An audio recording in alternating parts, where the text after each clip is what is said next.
Hello friends. Did you know nearly 80% of those who watch my videos aren't subscribed?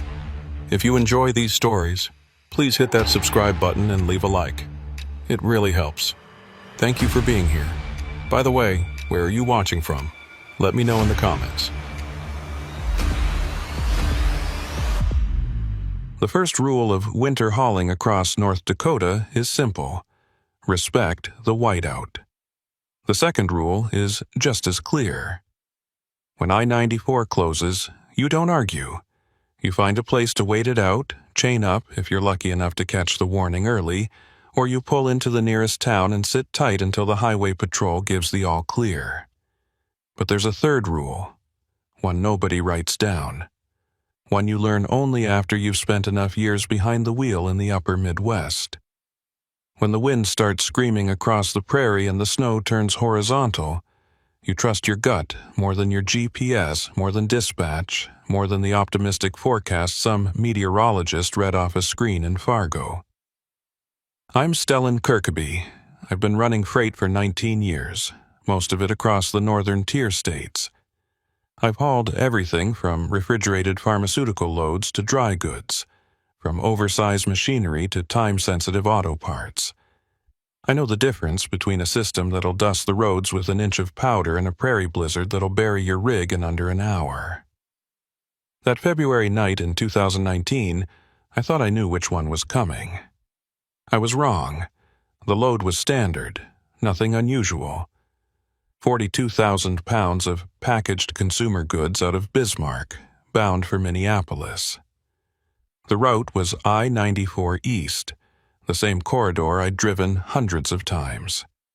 The weather report that morning called for light snow starting after sunset, accumulation of 2 to 4 inches, winds gusting to 25 miles per hour. Manageable. I'd run through worse. My dispatcher didn't flag any concerns, and the North Dakota DOT hadn't issued any travel alerts when I checked at 4 p.m. I fueled up, checked my airlines, did a full walk-around, and rolled out of the yard just before 5:30 p.m. The sun was already low. The sky that pale gray color that comes before snow. The temperature hovered around 14 degrees, cold enough to keep the pavement dry, cold enough that any moisture would freeze on contact. For the first hour, everything went exactly as expected. Traffic was light, mostly locals heading home from work, a few scattered big rigs like mine pushing east toward the Twin Cities. The snow started just past Steele, fine and powdery, the kind that blows across the highway in wispy curtains. My headlights cut through it easily and the road stayed black and visible. I kept my speed at 60, scanning the shoulders, watching for deer. The CB crackled occasionally with chatter from other drivers, nothing urgent, just the usual check-ins and banter. I had my thermos of coffee wedged into the cup holder, the heater set to a steady warmth, and Merle Haggard playing low on the stereo. It was the kind of night that lulls you into thinking winter driving is just about patience and preparation. Then, around mile marker 287, everything changed. The wind picked up in a way that felt personal, like something had been waiting for me to get far enough from town. It didn't build gradually, it just hit, a sustained howl that rocked my trailer and sent the snow swirling in every direction at once. Within seconds, the powder that had been drifting lazily across the asphalt turned into a solid wall of white. I couldn't see the road markings. I couldn't see the shoulder. I couldn't even see the hood of my own truck. I eased off the throttle, hands firm on the wheel, and tried to focus on the faint glow of the reflector posts, but even those were vanishing into the blur. This was a full whiteout, the kind where the horizon disappears and you lose all sense of depth and direction. I've heard drivers describe it as being inside a snow globe that someone won't stop shaking. That's close, but it doesn't capture the disorientation, the way your brain starts second-guessing whether you're still on pavement or drifting into the median. I hit my four-ways and slowed to 30, then 25. My trailer swayed slightly in the crosswind, not enough to jackknife, but enough to remind me that 70 feet of steel and cargo doesn't stop on a dime. The CB erupted with voices, all of them tense. Eastbound on 94, anyone got visual past 285? Negative, it's a wall out here. Diot's got plows staged, they're not moving yet. I-94 is about to close, if it hasn't already. I reached for my phone to check the highway status, but there was no signal. Out here, between towns, cell towers are sparse, and in weather like this, even the towers that exist might as well be decorative. I was on my own, relying on instinct and the faint hope that I'd see taillights ahead or catch a glimpse of the rumble strips before I drifted too far. The truck crept forward, and I counted seconds between breaths, trying to stay calm. That's when I felt it. A faint vibration through the steering wheel, the telltale judder of the rumble strip on the right shoulder. I corrected gently, easing back toward the center, and exhaled. At least I knew where the edge was, but knowing where the edge is doesn't help when you can't see what's ahead. The snow thickened and the wind gusted harder, strong enough that I could feel the whole rig shift slightly with each blast. I dropped to 15 miles per hour, then 10. At that speed, I wasn't making progress. I was just barely moving, trying not to become a stationary obstacle. The CB chatter had gone quiet, which was almost worse than the panicked voices. Silence meant either everyone had found shelter, or they were too focused on survival to talk. I was about to key the mic and ask for a status check when I saw them. Brake lights. 2 sets, maybe 3, glowing faint and red through the white. Relief washed over me. Other drivers, moving slow, probably doing the same thing I was. I eased closer, keeping a safe distance, using them as a reference point. Then the lights stopped moving. They didn't slow gradually, they just stopped, all at once, like someone had hit pause. I touched my brakes, felt the slight grab of the Jake, and brought the rig down to a crawl. The wind shrieked across the cab, and the snow swirled so thick I could barely make out the shapes ahead. I was maybe 50 feet back when I realized what I was looking at. It wasn't just 2 or 3 vehicles, it was a pile-up. The first truck had jackknifed across both lanes, its trailer angled like a wall. Behind it, a car had rear-ended the trailer's side, crumpling its hood into a mess of metal. Another semi had tried to stop and ended up halfway in the median, its tandems buried in snow. And there were more, shapes I couldn't fully see, scattered across the lanes like discarded toys. I stopped the rig, hands trembling slightly on the wheel, and sat there for a moment, processing. This wasn't a minor fender bender. This was a chain reaction, the kind of pileup that happens when visibility drops to 0 and momentum turns into a weapon. I grabbed my flashlight, zipped up my coat, and stepped down into the wind. The cold hit me like a fist, stealing my breath. Snow stung my face, and I had to squint just to see a few feet ahead. I kept one hand on the side of my truck as I moved forward, using it as a guide. The sound of the wind was overwhelming, a constant roar that drowned out everything else. As I reached the first wrecked semi, I saw movement. A figure emerged from the driver's side, stumbling slightly, hand pressed to his head. Blood seeped between his fingers, dark against the snow. I called out, but my voice was lost in the wind. I moved closer and he saw me, eyes wide and dazed. He tried to say something, but I couldn't hear him. I pointed back toward my truck and motioned for him to follow. He nodded, and we shuffled through the snow together, leaning into the gusts. I got him into my passenger seat, grabbed a first aid kit from behind the seat, and pressed a gauze pad to his forehead. He winced, but didn't pull away. "How many?" I shouted over the wind. He blinked, trying to focus. "How many vehicles?" He held up 4 fingers, then shook his head, uncertain. I nodded, and told him to stay put. I had to check the others. I stepped back out into the blizzard, moving carefully between the wreckage.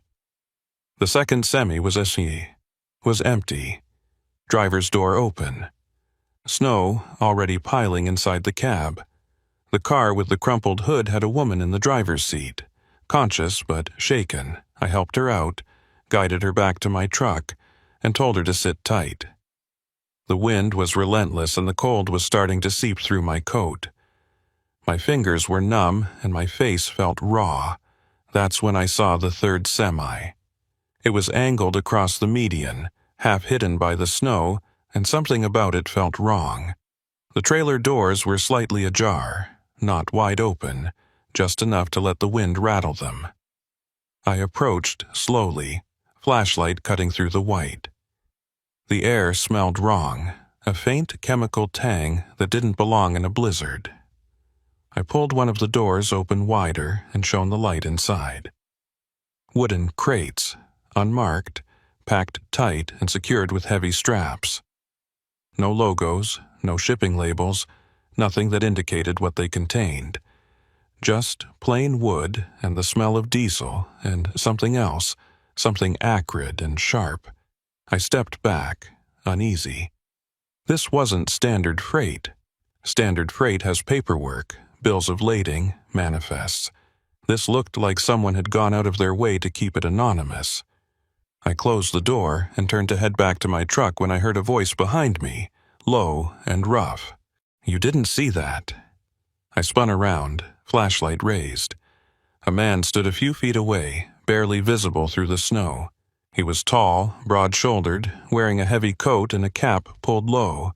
His face was shadowed, but I could see his eyes, cold and fixed on me. I recognized the look. It wasn't fear, it wasn't concern. It was a warning. "Just checking for injuries," I said, keeping my voice steady.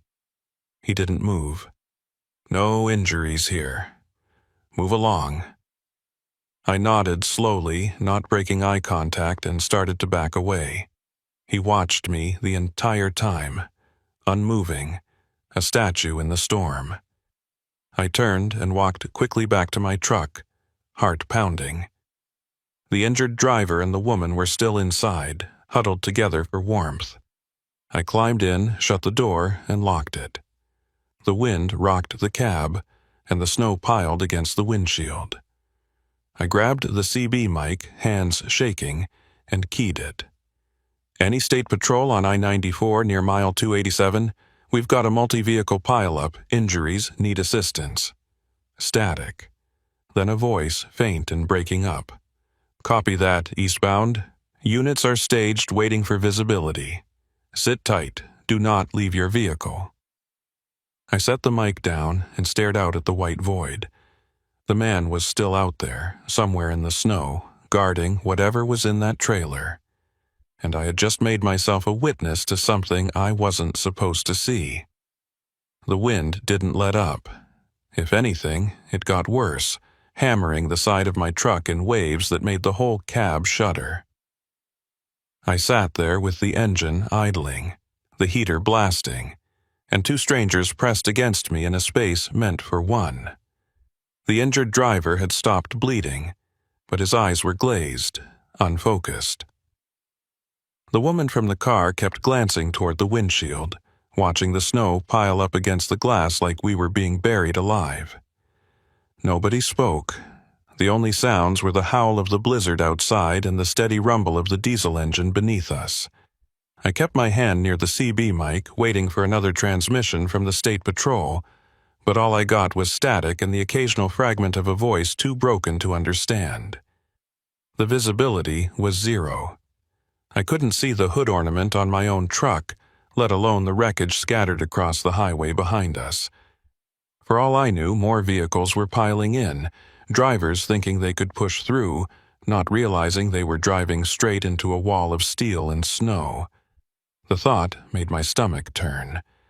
I'd seen chain reaction pileups before, but never from the inside, never trapped in the middle with no way out and no idea how many more were coming. The woman finally broke the silence, her voice hoarse and shaky. How long do we wait? I didn't have an answer. The protocol was clear. Stay in your vehicle, keep warm, don't wander into the storm. But protocol assumed help was coming soon, that plows and troopers were already on their way. Out here in a full prairie blizzard soon could mean hours. It could mean morning. I'd heard stories of drivers found frozen in their cabs just a few hundred yards from a truck stop because they tried to walk for help and got turned around in the white. I wasn't about to let that happen. We stay put, I said, keeping my voice firm. Patrol knows we're here. They'll come when it's safe. The injured driver nodded slowly, but I could see doubt in his eyes. He knew, just like I did, that safe was a relative term in weather like this. I checked my fuel gauge, 3/4 full, enough to keep the engine running through the night if we needed it. The last thing I wanted was to shut down and lose heat. Hypothermia could set in fast, especially for the woman, who was dressed in nothing more than a thin jacket and jeans. I grabbed a blanket from the sleeper berth and draped it over her shoulders. She pulled it tight and whispered a quiet thank you. Then I heard it, a sound that cut through the wind, faint but unmistakable. Footsteps crunching in the snow, deliberate and slow, moving alongside my truck. I froze, one hand on the wheel, the other instinctively reaching for the door lock to make sure it was engaged. The woman noticed my reaction and tensed. "What is it?" she whispered. I held up a hand, signaling her to stay quiet. The footsteps stopped near the driver's side door, and for a moment there was nothing but the wind. Then came the knock. 3 solid raps against the metal, loud enough to make all of us jump. I cracked the window an inch, just enough to hear but not enough to let the cold flood in. "Yeah?" I called out, my voice sharper than I intended. A figure leaned close to the gap, face obscured by a scarf and the brim of a cap crusted with snow. It was the same man from before, the one who'd warned me away from the unmarked trailer. Up close, I could see his eyes, pale blue and unsettlingly calm, like the storm wasn't even touching him. "You called it in," he said. It wasn't a question. "Yeah," I replied, keeping my tone neutral. "Multi-vehicle pileup, injuries, standard procedure." He nodded slowly, his breath misting in the freezing air. "Good, that's good. Just making sure we're all on the same page." There was something in the way he said it, a weight to the words that made it clear this wasn't about gratitude or coordination. This was about control, about making sure I understood my role in whatever was unfolding out there in the snow. I didn't respond, just stared back at him through the narrow gap. He seemed to take my silence as agreement, because he straightened up and stepped back. "Stay warm," he said, almost conversational. "Gonna be a long night."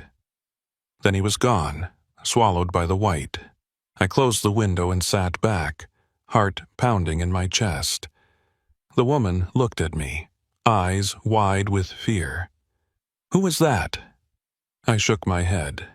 "Don't know. Doesn't matter." But it did matter. It mattered a hell of a lot. That man wasn't just another stranded driver.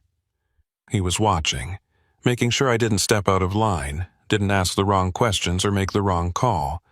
And that meant whatever was in that trailer, it was worth protecting, worth threatening, worth making sure stayed buried under the snow and chaos. The minutes dragged on, each one feeling like an hour. I tried to keep my mind occupied, running through mental checklists, thinking about the route ahead, anything to avoid dwelling on the man outside and the cargo he was guarding. The injured driver had dozed off, his head leaning against the window, and the woman was quiet, staring at her hands. I envied them their ability to shut down, to let exhaustion take over. My mind wouldn't stop racing, turning over every detail, every word, every look. What was in those crates? Drugs? Weapons? Something worse? The CB crackled to life and I grabbed the mic before the voice even finished the first syllable. Eastbound on 94, this is North Dakota State Patrol. Plow crews are mobilizing. ETA 30 minutes. Repeat, 30 minutes. Stay in your vehicles. Do not attempt to clear wreckage. I keyed the mic and responded. Copy that, Patrol. Multiple injuries here at mile 287. 1 head trauma, 1 in shock. We're stable but need medical as soon as possible. The voice on the other end was professional.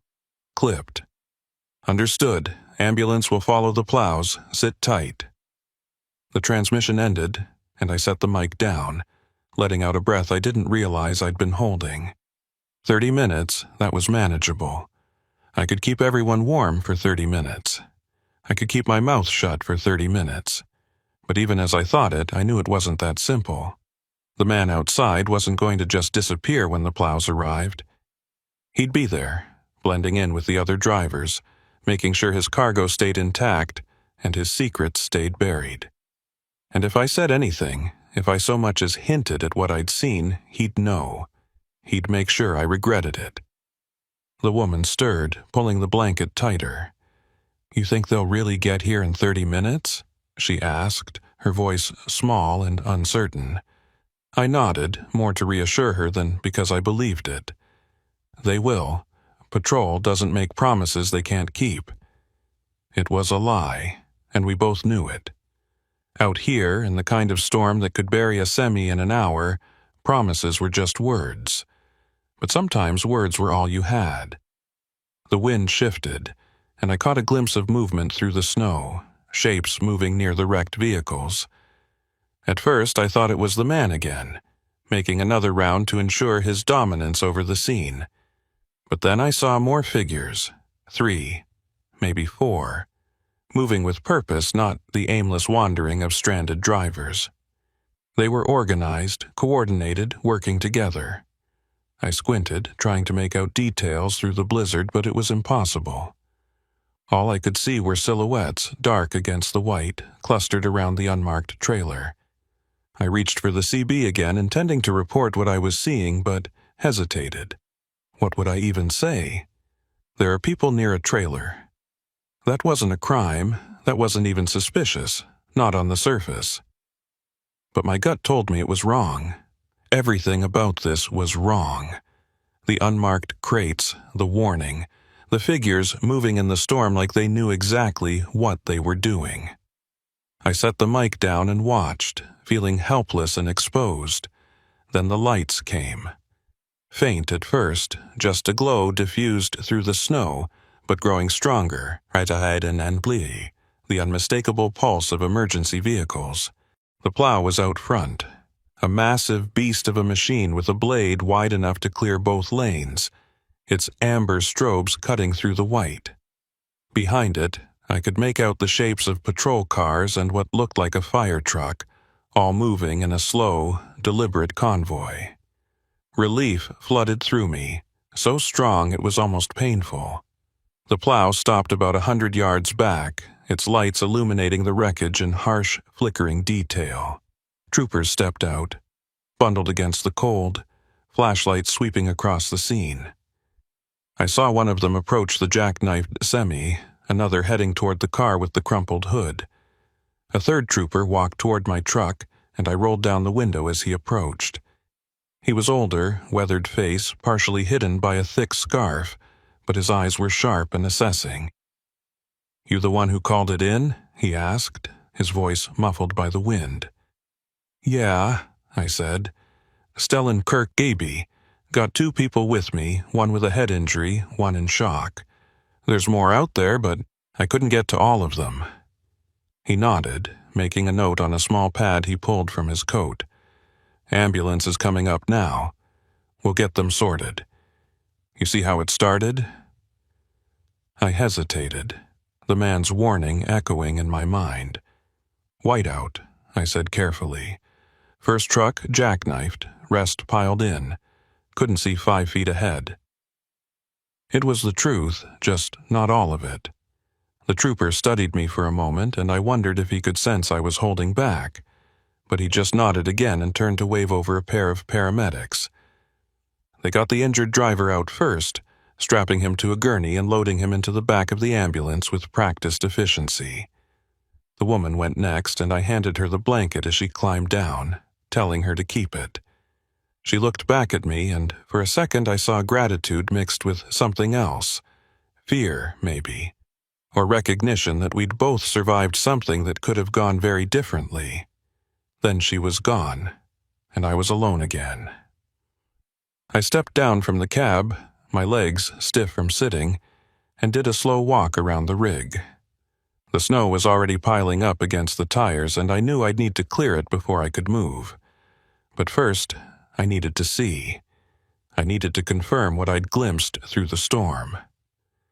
I moved carefully toward the wreckage, staying close to the plow's lights, trying to look like just another driver assessing damage.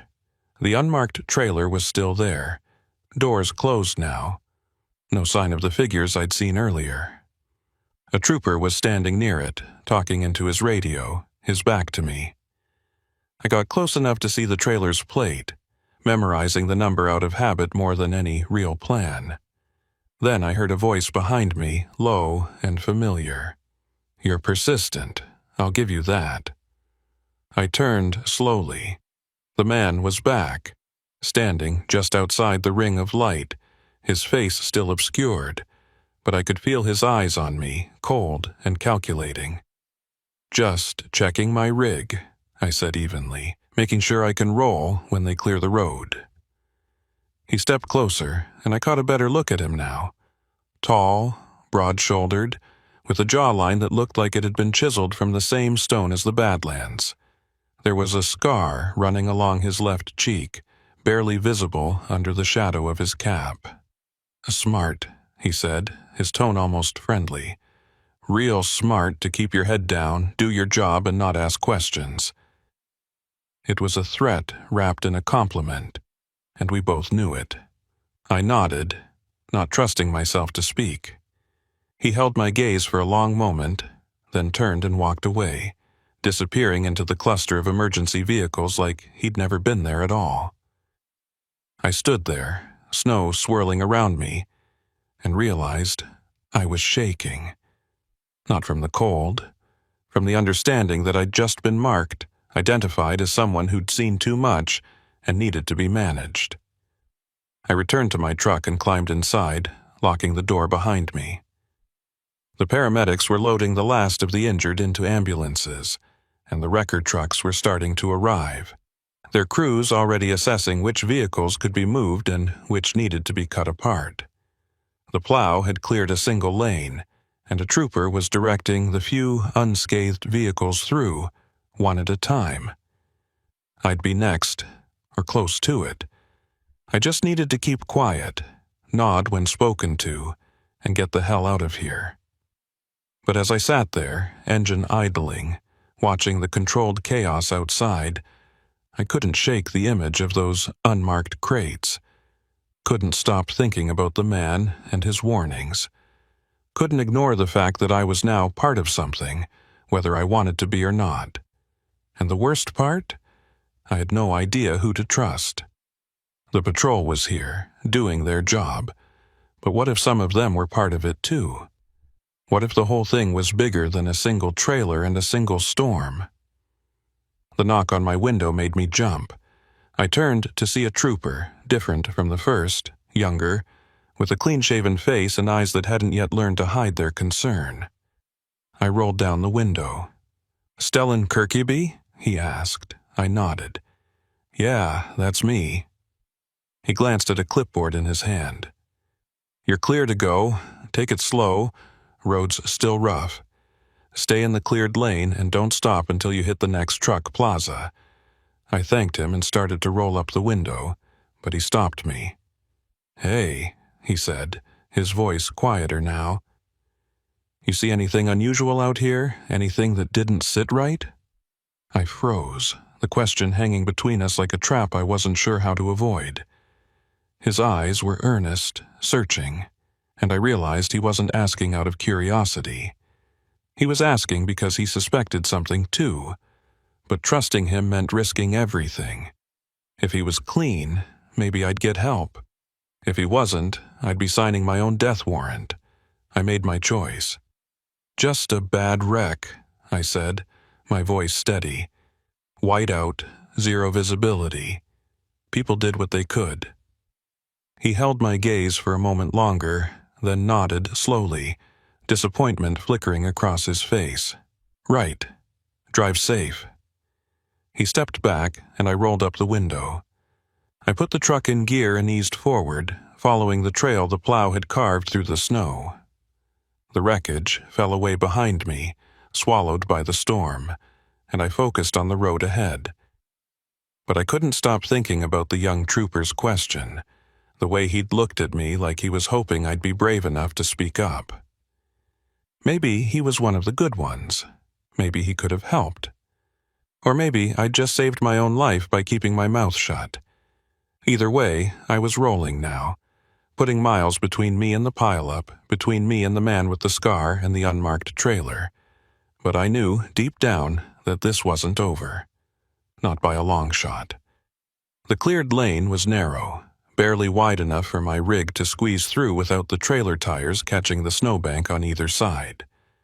The plow had done what it could, but the storm was relentless, already starting to fill in the path with fresh powder.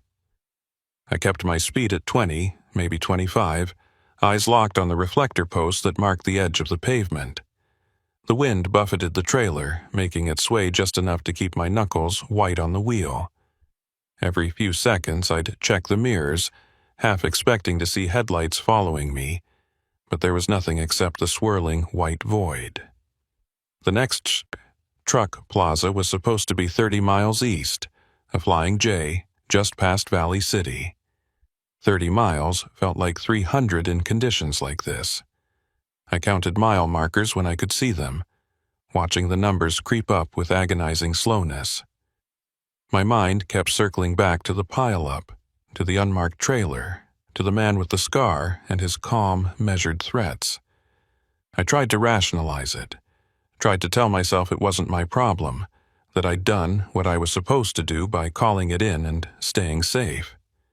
But the rationalization felt hollow, like I was lying to myself in the same way I'd lied to that young trooper. The CB came alive again, breaking the oppressive silence. Eastbound on 94, anyone near Valley City? The voice was different this time, older, gravelly, with the kind of weariness that comes from too many years on the road.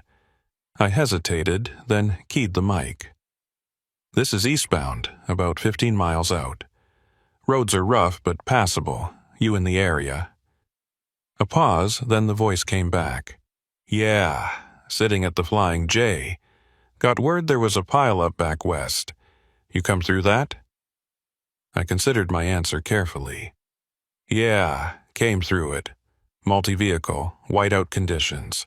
Patrol's got it under control now. Another pause, longer this time. When the voice returned, it had a different quality, like the driver was choosing his words with the same caution I was. They clear the road, or you had to push through wreckage? It was an odd question, specific in a way that made me uneasy. Plows cleared a lane, I said, keeping it simple. Took a while, but they got it done. Static filled the silence that followed, and I waited, unsure if the conversation was over. Then, you see a gray Peterbilt back there? Older model, flatbed trailer? My pulse quickened. The unmarked trailer had been on a Peterbilt, I was sure of it. But I wasn't about to confirm that over an open channel where anyone could be listening. Didn't get a good look at makes and models, I said, my tone deliberately flat. Visibility was near zero. Sorry.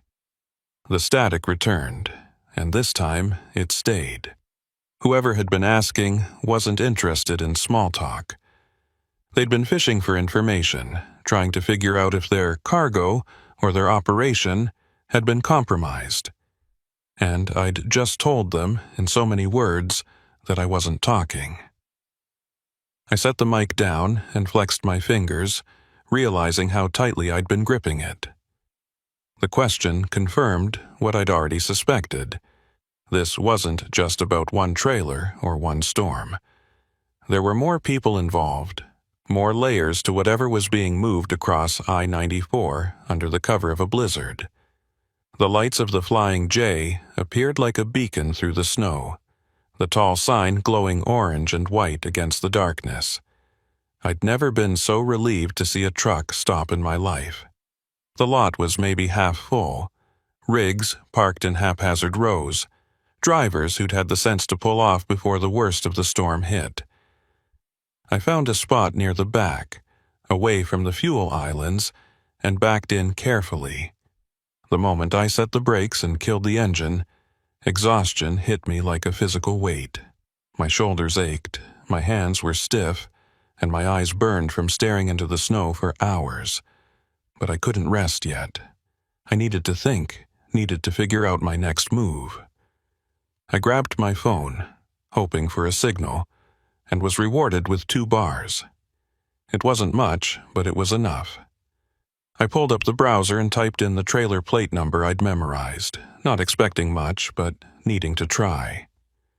The search returned nothing useful, just generic results about vehicle registration databases that required law enforcement credentials to access.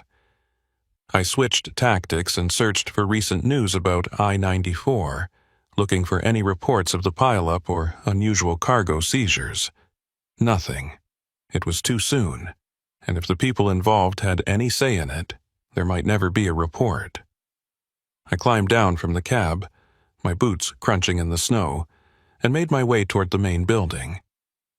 The wind had died down slightly, but the cold was still brutal, seeping through my coat and biting at my face. Inside, the truck stop was warmly lit and crowded. Drivers clustered around tables with coffee and food, their voices a low murmur of shared experiences and complaints about the weather. I grabbed a cup of coffee from the self-serve station and found an empty booth near the back, where I could watch the door and the parking lot through the wide windows. I'd been sitting there maybe 10 minutes when I noticed him, the man from the pileup, the one with the scar, standing near the fuel desk talking to another driver. He was cleaned up now, the snow brushed off, his cap replaced with a plain baseball hat. But I recognized the build, the way he carried himself with that quiet, dangerous confidence. My first instinct was to get up and leave, to walk out the back and disappear into the lot before he saw me. But I forced myself to stay still, to sip my coffee like I didn't have a care in the world. Running would only draw attention, and attention was the last thing I needed. He didn't look my way, didn't seem to notice me at all. He finished his conversation, clapped the other driver on the shoulder, and walked toward the exit. I watched him through the window as he crossed the lot, heading toward a dark pickup truck parked near the entrance. He climbed in, and the truck pulled out, headlights cutting through the snow as it turned toward the westbound ramp. Back toward the pileup. Back toward whatever mess he was cleaning up. I let out a breath I didn't realize I'd been holding and pulled out my phone again. This time, I opened the messaging app and typed out a quick note to my dispatcher. Caught in pileup on I-94 near mile 287. Delayed but safe. Will update ETA in AM. I hit send and watched the message sit there, the little indicator spinning as it tried to push through the weak signal. After a few seconds, it went through, and I pocketed the phone. At least someone knew where I was, even if they didn't know the full story. I was about to head back to my truck when a voice behind me said, "Mind if I sit?" I turned to see the young trooper from the pileup, the one who'd asked if I'd seen anything unusual. He was out of uniform now, wearing jeans and a heavy flannel shirt, but I recognized his face immediately. He looked tired, the kind of bone-deep exhaustion that comes from working a scene like that in sub-zero temperatures. I gestured to the seat across from me, and he slid into the booth, setting a cup of coffee on the table. "Didn't expect to see you here," I said carefully. He gave a faint smile, though it didn't reach his eyes. "Could say the same. Thought you'd be halfway to Minneapolis by now." I shrugged. Storm slowed me down. Figured it was safer to wait it out. He nodded, stirring sugar into his coffee with a small wooden stick. For a moment, neither of us spoke. Then he said, "I'm Halvor Thorson. State Patrol, but I guess you figured that." I introduced myself, and we shook hands across the table. His grip was firm, his palm rough with calluses. "You handled yourself well back there," he said, his voice low enough that it wouldn't carry to the nearby tables. "Kept people calm, called it in quick. That probably saved lives." I didn't know how to respond to that, so I just nodded. He took a sip of his coffee, and I could see him working up to something, weighing his words. Finally, he said, "That trailer, the gray Peterbilt with the unmarked cargo. You got a good look at it?" I felt my chest tighten. This was the moment I'd been dreading, the question I'd been avoiding since I'd rolled away from the wreckage. I could lie again, stick to the script I'd already committed to. Or I could trust him, take the risk that he was one of the good ones. "I saw it," I said quietly. "Saw the crates inside. No labels, no markings, just wood and straps." Halvor's jaw tightened, and he glanced toward the window, checking to see if anyone was watching us.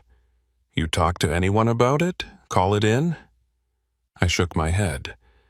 Guy came up to me, told me to forget what I saw, made it real clear that asking questions wasn't in my best interest. Halvor cursed under his breath, his fingers drumming against the side of his coffee cup. "Yeah, that tracks. We've been hearing rumors for months now, shipments moving through the state, always during storms, always on routes that get shut down or delayed.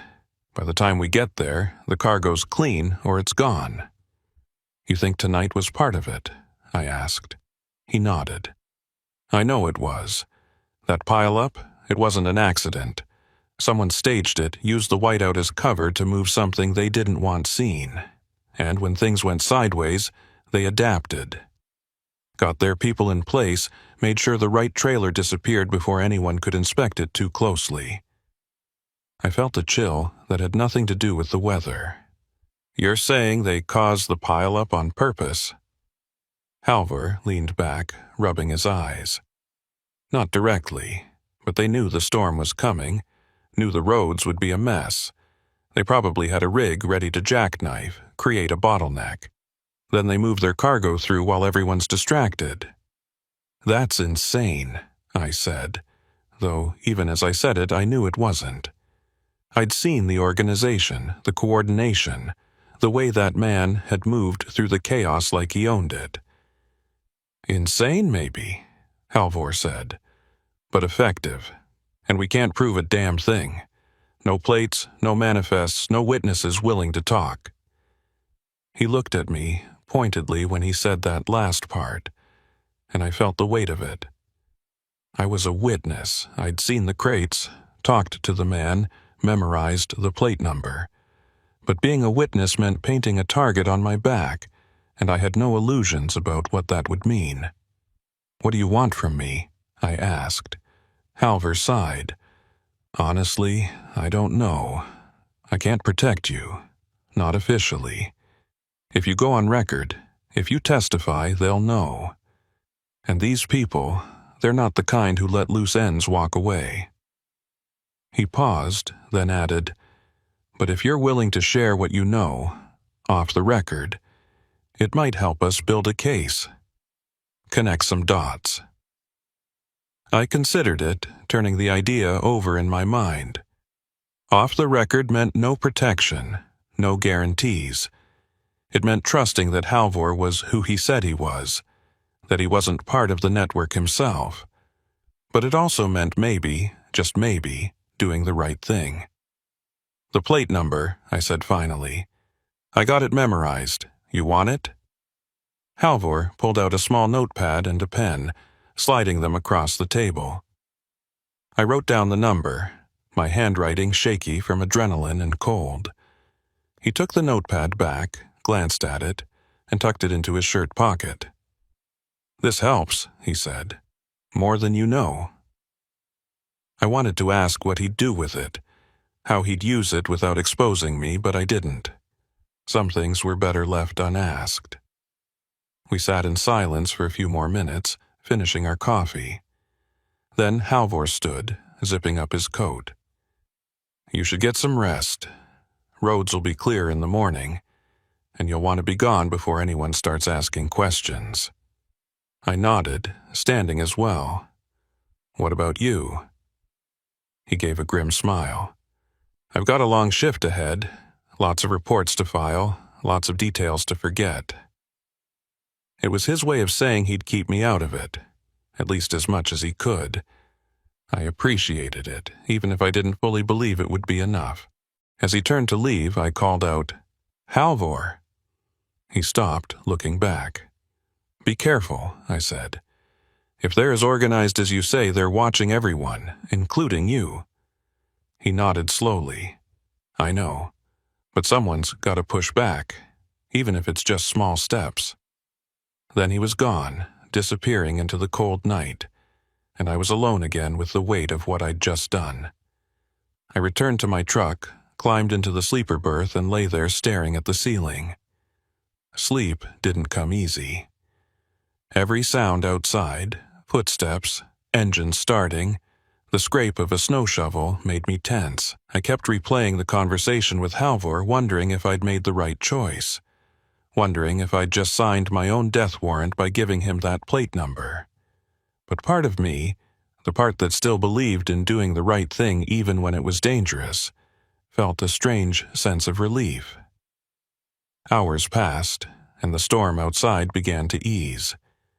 The wind died down, and the snow slowed to a gentle fall. I must have dozed off at some point because I woke to the sound of engines rumbling to life, drivers preparing to roll out now that the roads were clearing. I sat up, checked the time, and saw it was just past 5 a.m. The sky outside was still dark, but the worst of the blizzard had passed. I climbed into the driver's seat, started the engine, and let it warm up while I did a quick walk around. Everything looked intact. No damage from the storm, no signs of tampering. I climbed back in, released the brakes, and eased out of the parking spot. The lot was emptying quickly, drivers eager to make up lost time. I joined the flow, heading toward the eastbound ramp, and merged onto I-94. The road was clearer now, a single lane plowed and salted, with crews working to open the second lane. I settled into a steady rhythm, the truck humming beneath me, and focused on the miles ahead. But I couldn't shake the feeling that I was being watched, that somewhere out there someone had noticed the young trooper talking to me, had seen me writing in that notepad, had marked me as a problem that needed to be dealt with. I checked the mirrors constantly, looking for a tail, for any sign that I was being followed. The highway stretched out empty and white, and I told myself I was being paranoid. But paranoia, I'd learned, was just another word for survival instinct. As the sun began to rise, pale and weak through the thinning clouds, I passed the mile marker where the pileup had been. The wreckage was gone, cleared away by the wreckers and the plows, leaving nothing but tire tracks and disturbed snow. It was like it had never happened, like the whole night had been a fever dream. But I knew better. I had the plate number memorized, had the image of those unmarked crates burned into my mind. And somewhere, Halvor Thorson had that number in his pocket. A small piece of evidence in a case that might never see the light of day. I drove on, the miles falling away, and tried to focus on the road. Tried to tell myself that I'd done what I could, that the rest was out of my hands. But deep down, I knew this wasn't over. Not even close. The sun was fully up by the time I crossed into Minnesota, a pale disk behind layers of gray clouds that promised more snow before nightfall. The highways were clearing, traffic picking up as the morning commute began, and I should have felt relief. Should have felt like the worst was behind me. But every mile that passed only wound the tension tighter in my chest. I kept checking the mirrors, watching for vehicles that stayed too close for too long, for patterns that didn't fit the normal flow of highway traffic. Twice, I thought I spotted the same dark pickup, but both times it peeled off at an exit, and I convinced myself I was seeing ghosts. My phone rang just past the Minnesota border, the Bluetooth connecting automatically. The name on the display read Dispatch, and I answered with a weariness that had seeped into my bones. "Kirkeby," I said, my voice rough from too little sleep and too much coffee. The dispatcher's voice was clipped, professional. "Stellan, we need you to divert. New pickup in Moorhead. Priority load going to Duluth. They're paying premium for immediate transport." I frowned, glancing at my fuel gauge. I'm already committed to the Minneapolis run. Load's time-sensitive. There was a pause, and when the dispatcher spoke again, her tone had shifted slightly, harder. "This comes from higher up. Client specifically requested you. Says you came recommended." The words hit me like a fist to the gut. "Client specifically requested you." Nobody requests a specific driver for a standard load. Not unless they know that driver. Not unless they have a reason. I felt the hairs on the back of my neck stand up. "Who's the client?" I asked, trying to keep my voice steady. Another pause. "Doesn't say. Just listed as priority freight. Signature required on pickup. You'll get the details when you arrive at the warehouse." I wanted to refuse, wanted to tell dispatch to find another driver, but I knew how that would look. Refusing a priority load without cause was grounds for termination, or at least suspension. And if the people behind that unmarked trailer were the ones making the request, refusing would only confirm that I was a problem that needed to be dealt with. I was trapped, and they knew it. "Send me the address," I said finally. "I'll head there now." The dispatcher confirmed and ended the call, leaving me alone with the hum of the engine and the growing certainty that I'd just been summoned into something I wouldn't walk away from easily. The warehouse in Moorhead was on the industrial edge of town, a sprawling complex of corrugated metal buildings surrounded by chain-link fencing. The sign out front read, "Tollefson Freight Services." The letters faded and weathered. I pulled up to the gate, and a guard stepped out of a small booth, clipboard in hand. He was young, early 20s, with the kind of bored expression that came from working a job where nothing interesting ever happened. "Name?" he asked, not looking up from his clipboard. "Stellan Kirkeby, here for a pickup." He scanned the list, found my name, and waved me through without another word. I drove slowly through the lot, past rows of trailers in various states of loading and repair, until I reached the main building. A bay door was open, and I could see figures moving inside, silhouettes against the harsh fluorescent lighting. I backed up to the dock, set the brakes, and climbed down, my hand instinctively checking that my phone was in my pocket, though I had no illusion that it would help if things went sideways. A man emerged from the building, older, maybe late 50s, with a thick build and a face that looked like it had been carved from the same unforgiving prairie stone as the landscape. He wore a heavy work jacket with the name Orvin stitched above the breast pocket. "Kirkeby?" he asked, his voice a low rumble. I nodded. "That's me." He looked me over, his eyes sharp and assessing like he was taking my measure. "Orvin Tollefson, this is my operation. You're here for the Duluth load." It wasn't a question. "That's right," I said. "Dispatch said it was priority." Orvin grunted, turning back towards the building. "Follow me. We'll get you loaded and on your way." I followed him inside, every instinct screaming at me to turn around and run. The warehouse was dimly lit, the air thick with the smell of diesel and grease. Forklifts moved in the distance, their backup alarms echoing off the metal walls. Orvin led me to a small office tucked into the corner of the building, its windows covered with yellowed blinds. He gestured to a chair, and I sat, feeling the weight of his gaze. He pulled a manila envelope from a desk drawer and slid it across to me. "Your instructions," he said. "Load's already on your trailer. All you need to do is drive it to Duluth, drop it at the specified location, and collect your signature. Simple." I opened the envelope, pulling out a single sheet of paper. The destination was a warehouse on the outskirts of Duluth. No company name, just an address. The payment listed was 3 times my usual rate for a run that distance. "What's in the load?" I asked, looking up at Orvin. His expression didn't change. "Does it matter?" The question hung in the air between us, heavy with implication. I knew the answer. It mattered, but asking too many questions would only make things worse. I folded the paper and tucked it back into the envelope. "When do I leave?" Orvin leaned back in his chair, his eyes never leaving mine. "Now. And Kirkaby, don't make any stops you don't have to. Don't talk to anyone about this load. You get to Duluth, you drop it, you collect your money, and you forget this ever happened." It was the same script, the same threat wrapped in professional language. I nodded, standing. Understood. Orvin watched me leave, and I could feel his eyes on my back the entire walk to the truck.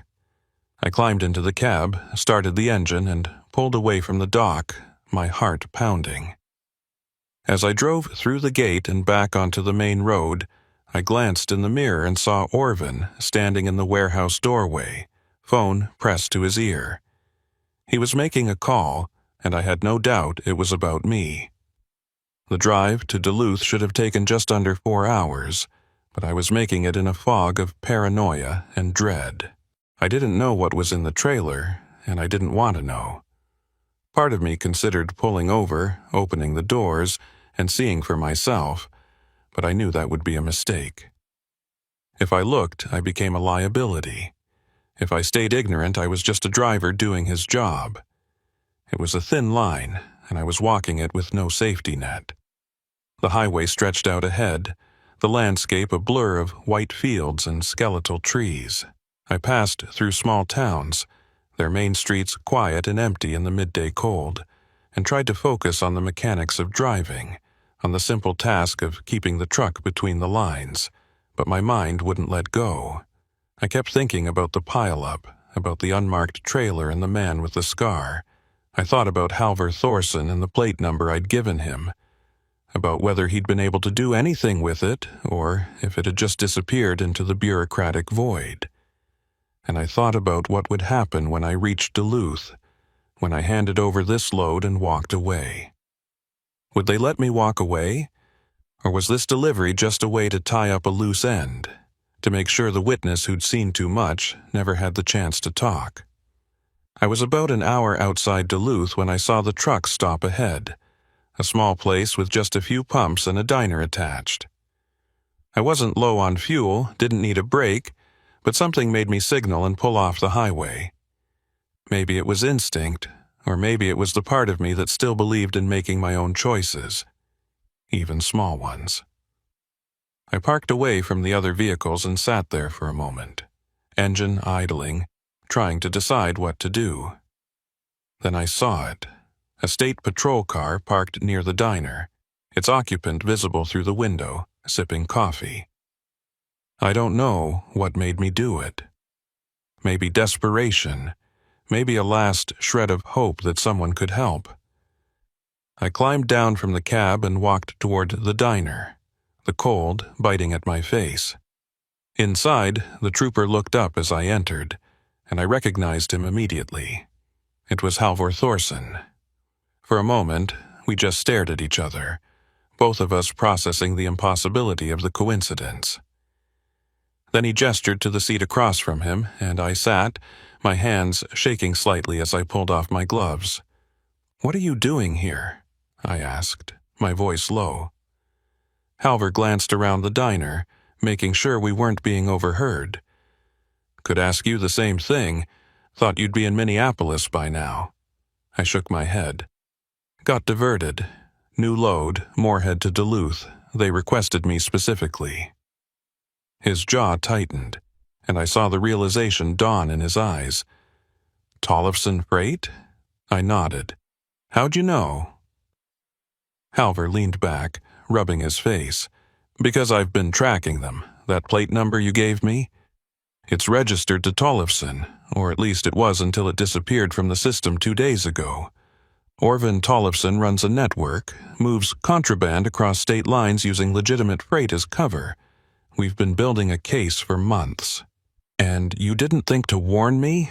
I said, anger flaring. Halvor met my gaze, and I saw something in his eyes that looked like regret. I didn't know they'd pull you in. I thought you'd be clear, that you'd delivered your load and moved on. But if they requested you specifically, it means they know. They know you talked to me or they suspect it. The words hit me like a physical blow. So what do I do? Halvor was quiet for a moment, thinking. Then he said, You deliver the load, you do exactly what they told you to do. But when you get to Duluth, you call me. I'll have a unit standing by and we'll move in as soon as you're clear. And if they don't let me leave? I asked. Halvor's expression was grim. Then you make sure you're in a public place, somewhere with witnesses. Don't go anywhere isolated. Don't let them separate you from your truck. It wasn't much of a plan, but it was all I had. I nodded, standing. I'll call you. Halvor reached across the table, gripping my arm. Stellan, be careful. These people, they don't leave loose ends. You've already seen too much, and they know it. I pulled my arm free and walked out of the diner, the cold hitting me again as I crossed the lot to my truck. I climbed in, started the engine, and pulled back onto the highway, the weight of what was coming pressing down on me. The rest of the drive passed in a blur. I barely registered the towns I drove through, the other vehicles on the road. My focus had narrowed to a single point. Get to Duluth, drop the load, and get out alive. The address Orvin had given me led to a warehouse district on the north edge of the city, a cluster of aging buildings surrounded by empty lots and chain-link fences. I found the right building, a nondescript structure with no signage, and backed up to the loading dock as instructed. I set the brakes, grabbed my phone, and sent a quick text to Halvor. At the location, moving in now, I climbed down and approached the bay door, which was already open. A figure stepped out of the shadows, and my blood ran cold. It was the man with the scar, the one from the pile-up. He looked at me with that same calm, dangerous expression, and I knew in that moment that this had always been the endgame. Kirkaby, he said, his voice almost friendly. Right on time. I forced myself to stay calm, to not let the fear show. Where do you want me to drop the trailer? He gestured to the dock. Right there's fine. My crew will unload. You just need to sign off on the delivery. I moved to unhitch the trailer, my hands working on autopilot while my mind raced. He watched me the entire time, and I could feel the threat radiating off him like heat. When the trailer was free, I climbed back into the cab and pulled forward, giving his crew room to work. I parked and stepped down again, clipboard in hand, the delivery sheet clipped to it. The man with the scar took it, scanned the information, and pulled out a pen. He signed with a flourish and handed it back to me. There you go, all done. I took the clipboard, ready to get back in my truck and drive away as fast as the law would allow. But then he said, You know, Stellan, you should have kept your mouth shut. I froze, my hand on the door handle. I don't know what you're talking about. He smiled, and it was the coldest thing I'd ever seen. Sure you do. You talked to that trooper. Gave him information you shouldn't have. That makes you a problem. I turned slowly, facing him. I was just trying to help people at the pile-up, that's all. He shook his head. No, you were trying to be a hero. And heroes, they tend to have short careers in this line of work.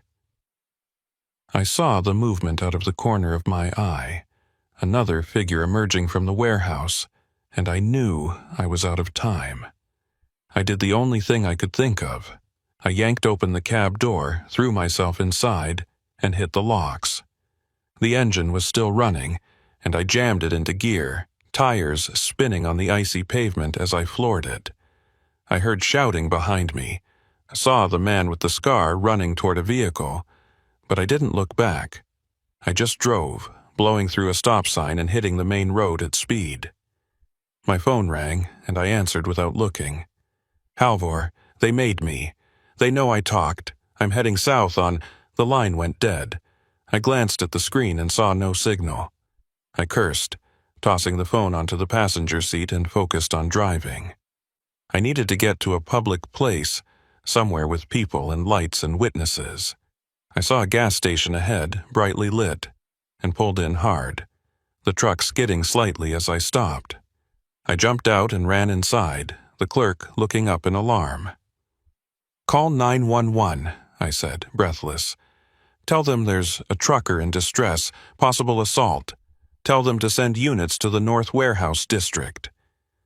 The clerk stared at me, unsure, and I slapped my hand on the counter. "Now!" He grabbed the phone and dialed, and I turned to watch the lot through the windows. A dark pickup pulled in, and my heart sank, but it didn't approach. It just sat there, engine running, headlights on. Waiting. Minutes passed, each one stretching into eternity. Then I heard the sirens, faint at first but growing louder. 2 patrol cars pulled into the lot, lights flashing, and I felt a rush of relief so strong it nearly brought me to my knees. The officers approached, and I explained everything. The pileup, the unmarked cargo, the threats, the delivery. They listened, took notes, and radioed for backup. One of them stayed with me while the other went to check the warehouse district, but when they came back an hour later, they had nothing. The warehouse was empty, the trailer gone, no sign of the man with the scar or his crew. It was like they'd vanished into the snow, taking all the evidence with them. The officer looked at me with a mixture of sympathy and frustration. "We'll file a report, Mr. Kirkeby, but without physical evidence, without witnesses, there's not much we can do." I nodded, numb. I'd expected it, but it still stung. They let me go eventually, and I climbed back into my truck, exhausted and hollow. I drove to a truck stop on the edge of Duluth, parked in the most crowded section I could find, and just sat there. My phone buzzed. A message from Halvor. "Heard what happened. I'm sorry. We'll keep looking." It was small comfort, but it was something. I stared out at the rows of trucks, at the drivers going about their routines, oblivious to the danger that lurked just beneath the surface of this industry. And I realized that I'd never feel safe on these roads again. Days turned into weeks, and I kept driving. I had bills to pay, a life to maintain, and sitting still felt more dangerous than moving. But I changed my routes, avoided North Dakota and Minnesota as much as possible, and I never, ever picked up loads from companies I didn't know. I heard through the grapevine that Tollefson Freight had shut down. The owner disappeared. But I knew that was just one node in a much larger network. They'd reopen under a different name, in a different state, and the operation would continue. Halvor called me once a few months later. He said they'd made some arrests, small fish, but it was something. He thanked me for my help, told me I'd done the right thing. I wanted to believe him, but every time I checked my mirrors and saw headlights that stayed too close for too long, I wondered if I'd done anything but paint a target on my back. The last time I drove through North Dakota, I passed mile marker 287. The site of the pileup was just another stretch of highway now, no trace of what had happened there. But I slowed down anyway, remembering the whiteout, the wreckage, the unmarked trailer. Remembering the moment I'd decided to look inside and everything that had followed. I still haul freight. I still drive through blizzards and ice storms and whiteouts. But I've learned something that the old-timers always said, and I never fully understood until that night. The most dangerous cargo isn't what you're hauling. It's what you know. And out here, on these endless highways, knowledge can get you killed faster than any jackknife or skid. I don't stop at isolated rest areas anymore. I don't help stranded motorists unless I can do it from inside my locked cab with 911 on the line. And I sure as hell don't look inside trailers that aren't my business. Because somewhere out there, on a night when the snow turns the world white and the wind howls across the prairie, another driver will see something they shouldn't. They'll make the same choice I did, thinking they're doing the right thing. And they'll learn, just like I did, that sometimes the right thing and the safe thing are miles apart. I just hope they're luckier than I was. I hope they drive away and never look back. Because the thing about loose ends is they don't stay loose forever. Someone always comes back to tie them off, and I'm still waiting for my turn. There's a particular kind of cold that settles over Minnesota's Iron Range in late November. The kind that seeps through your coat and into your bones before you even realize you're freezing. It's not just the temperature, though that's brutal enough. It's the way the wind comes screaming across Lake Superior, picking up moisture and turning it into something mean, something that coats every surface in a layer of ice so slick you can barely stand, let alone drive. I've been running freight through the Iron Range for 12 years, and I've learned to read the weather the way some people read books. You look at the sky, feel the wind, watch how the locals are moving, and you know whether you're going to make your delivery or spend the night in a truck stop praying the power doesn't go out. My name is Luther Brackenridge, and I've been behind the wheel since I was 23. Started with local runs around Duluth, worked my way up to long haul, and eventually found my niche running the northern routes that most drivers avoid.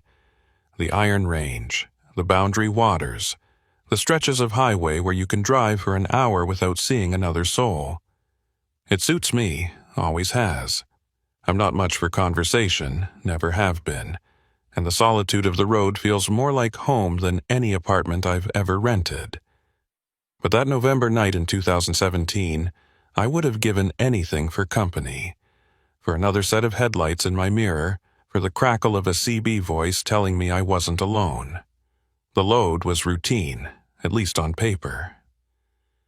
Industrial equipment parts heading from Duluth up to Ely, a mining town that's seen better days but still has enough operations running to keep the trucks moving. The route was US 2 to State Route 53, then north through the forest until you hit civilization again. In good weather, it's a 6-hour drive, maybe 7 if you account for fuel stops and the mandatory log breaks. But the forecast that morning should have been my first warning. Freezing rain starting after sunset, accumulation of a 1/4 inch, winds gusting to 40 miles per hour. The dispatcher had flagged it as a yellow alert. Proceed with caution, but not a red, which would have meant delay until conditions improved. I'd driven through worse, or so I told myself. I loaded up just after noon, did my pre-trip inspection with extra attention to the airlines and brake systems, and rolled out of the yard by 1 p.m. The sky was that particular shade of gray that promised misery, low clouds pressing down like a lid on a pot. The temperature hovered right at 32 degrees, that magical point where water doesn't know if it wants to be rain or ice. By the time I hit US 2, it had made its decision. The first drops hit the windshield as sleet, tiny pellets that pinged off the glass and bounced across the hood. Within minutes, it transitioned to freezing rain, coating everything in a thin, transparent shell. I dropped my speed to 45, then 40, watching the road ahead for the telltale shimmer that meant black ice. The wipers scraped across the windshield, struggling to keep up with the accumulation. Every overpass I passed under dripped with icicles, some of them already a foot long and growing. The CB was quiet, which was unusual for this corridor.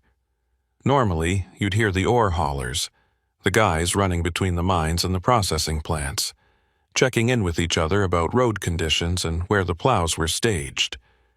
But tonight there was nothing. Just static and the occasional burst of interference that sounded almost like voices, but dissolved before I could make out words. I made it to the intersection with State Route 53 without incident, though my hands were cramped from gripping the wheel and my shoulders ached from the tension. The turn north was where things got tricky. The road narrowed, and the forest pressed in close on both sides, tall pines and birch trees that blocked what little light remained. The freezing rain was coming down harder now, and I could feel the truck wanting to slide on the corners, the trailer pushing me slightly with each gust of wind.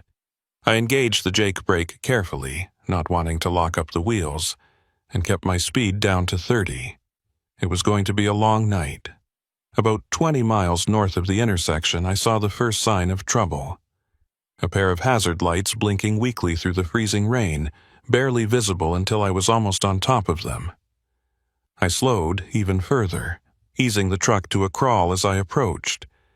It was a pickup, a newer model, pulled halfway off the road with its front end buried in a snowbank.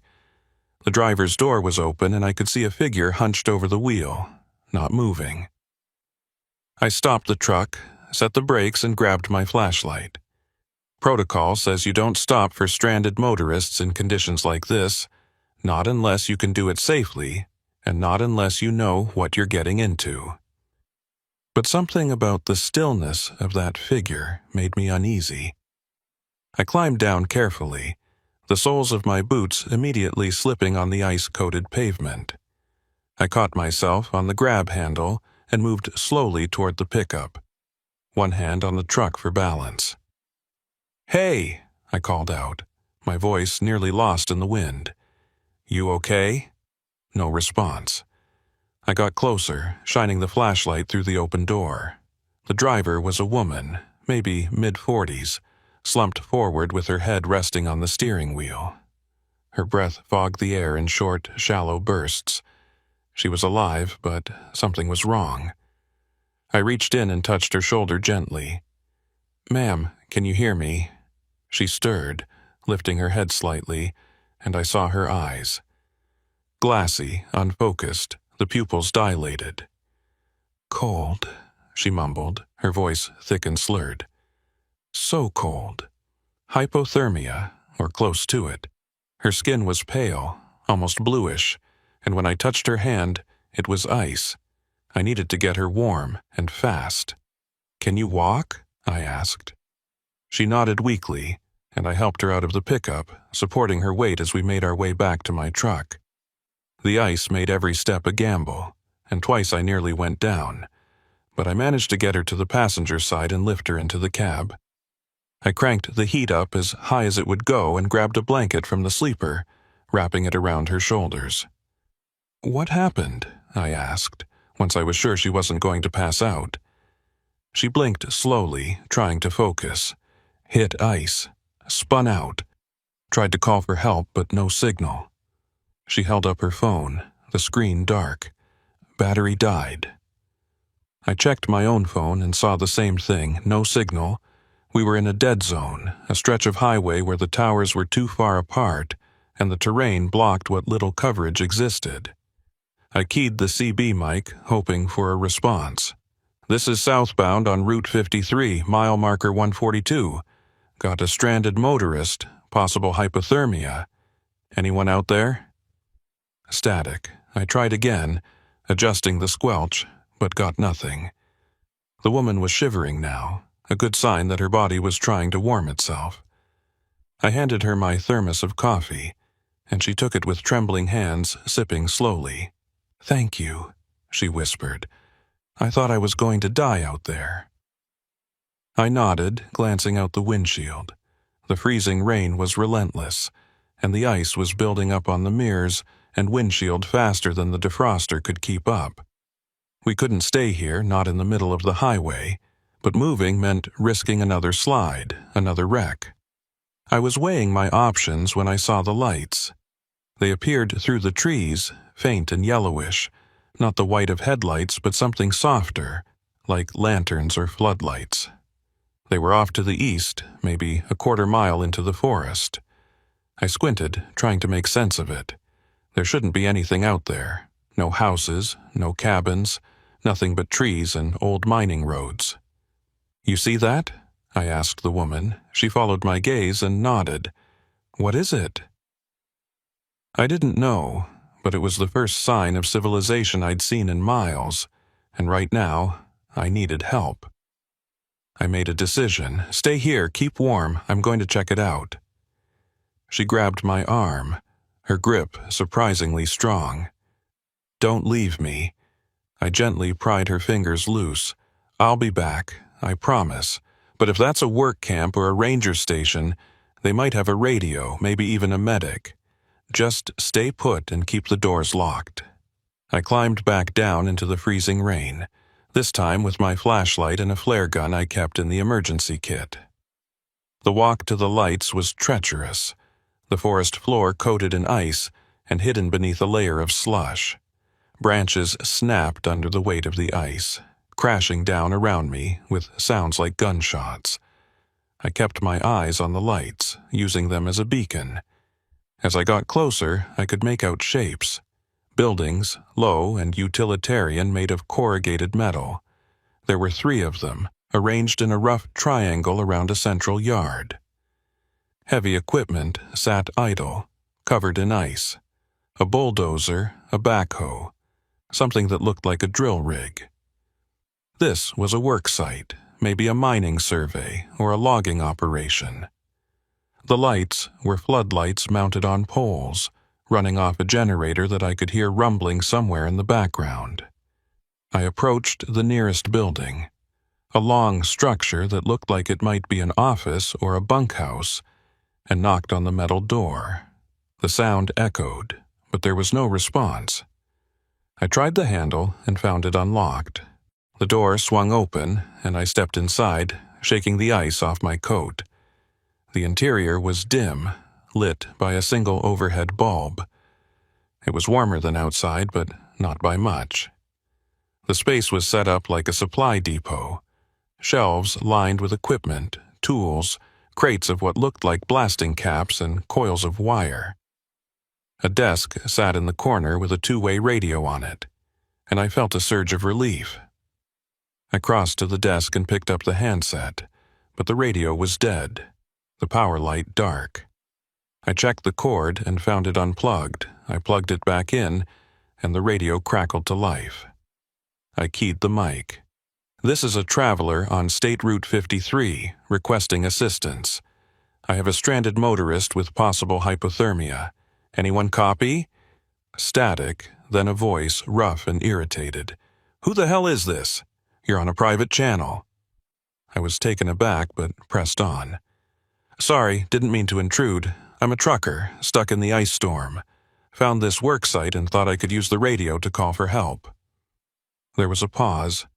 Then the voice came back, calmer, but still edged with suspicion. "Work site's closed. You shouldn't be there." I looked around the room, at the equipment and supplies. "Well, I'm here now, and I need help. Can you contact someone? Maybe the county sheriff or a road crew?" Another pause, longer this time. "Stay put, someone's coming." The transmission ended, and I set the handset down, uneasy. Something about the conversation felt wrong, but I couldn't put my finger on it. I turned to leave and nearly jumped out of my skin. A man stood in the doorway, silhouetted against the floodlights outside. He was tall, broad-shouldered, wearing a heavy parka and a knit cap pulled low. I couldn't see his face clearly, but I could feel his eyes on me. "You the one on the radio?" he asked, his voice low and even. I nodded. "Yeah. I've got a stranded motorist in my truck. Needs medical attention. Thought you might have a way to call for help." He stepped inside, and the door swung shut behind him. Up close, I could see his face now, weathered and hard, with a thick beard dusted with ice.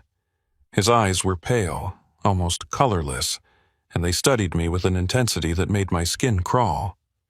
"We don't get visitors out here," he said, "especially not in weather like this." I forced a smile. Wasn't planning on visiting. Just need to use a phone or a radio, then I'll be on my way. He glanced at the radio on the desk, then back at me. "Radios for company use only. Can't have outsiders broadcasting on our frequency." "Look," I said, trying to keep my tone reasonable. "I'm not trying to cause trouble. I just need help. There's a woman in my truck who's freezing to death. If you can't let me use the radio, at least point me towards someone who can." The man crossed his arms, his expression unreadable. "Storm's got the roads closed. No one's getting through tonight. Best thing you can do is bring her here, get her warm, and wait it out." It wasn't an invitation. It was a directive. And the way he said it, the weight behind the words, made it clear that refusing wasn't an option. I nodded slowly. "All right, I'll go get her." He stepped aside, letting me pass, and I walked back out into the freezing rain. The walk back to the truck felt longer, the ice more treacherous. My mind was racing. Something about that man, about the work site, felt off. The equipment, the supplies, the way he'd reacted to me being there. It didn't add up. But I didn't have a choice. The woman needed warmth, and the worksite was the only shelter for miles. I reached the truck and climbed back in, the woman looking at me with hopeful eyes. "Did you find help?" she asked. "Sort of," I said, starting the engine. "There's a worksite through the trees. They've got heat and shelter. We're going to ride this out there." She nodded, trusting me, and I felt a pang of guilt. Because as I turned the wheel and eased the truck off the highway, following the faint tracks the man must have left, I couldn't shake the feeling that I was driving us into something worse than the storm. The access road to the work site was barely visible, more of a suggestion than an actual path. Tree branches, heavy with ice, hung low enough to scrape the top of my trailer, and I could hear them dragging across the metal with a sound like fingernails on a chalkboard. The truck crawled forward in first gear, the tires slipping every few feet despite the chains I'd put on back in Duluth. The woman clutched the door handle, her knuckles white, eyes fixed on the darkness ahead. She hadn't said much since I'd returned, just nodded when I told her we were heading to shelter. I could see the fear in her face, but whether it was fear of the storm or something else, I couldn't tell. The floodlights grew brighter as we approached, casting harsh shadows across the yard. I could see the buildings more clearly now, 3 structures arranged around a central area churned to mud and ice. The largest building was the one I'd been in, the supply depot or office. The other 2 were smaller, one that looked like a garage with bay doors. The other possibly a bunkhouse or mess hall. The heavy equipment sat silent and menacing, the ice coating them, making them look like prehistoric creatures frozen in time. I pulled the truck as close to the main building as I dared, not wanting to get stuck in the mud, and set the brakes. "Stay close to me," I told the woman as we climbed down. She nodded, pulling the blanket tighter around her shoulders. The cold hit us immediately, the wind cutting through our clothes like it had a personal grudge. We hurried toward the building, and the door swung open before we reached it. The man from before stood there, backlit by the dim interior light. He stepped aside to let us in, and I noticed for the first time that he wasn't alone. 2 other men sat at a folding table near the back of the room, both of them watching us with the same unsettling intensity. "Get her by the heater," the bearded man said, gesturing to a propane unit in the corner. I guided the woman over and helped her settle into a metal folding chair positioned near the warmth. She held her hands out toward the heat, shivering violently. The bearded man followed us, standing just close enough that I felt crowded. "She gonna make it?" he asked, his tone suggesting the question was more about inconvenience than concern. I nodded. "She needs to warm up gradually. Maybe some hot coffee if you have it." One of the men at the table stood, a shorter guy with a patchy beard and nervous energy. He grabbed a dented thermos from a shelf and poured steaming liquid into a styrofoam cup, then brought it over. The woman took it gratefully, her hands still shaking as she raised it to her lips.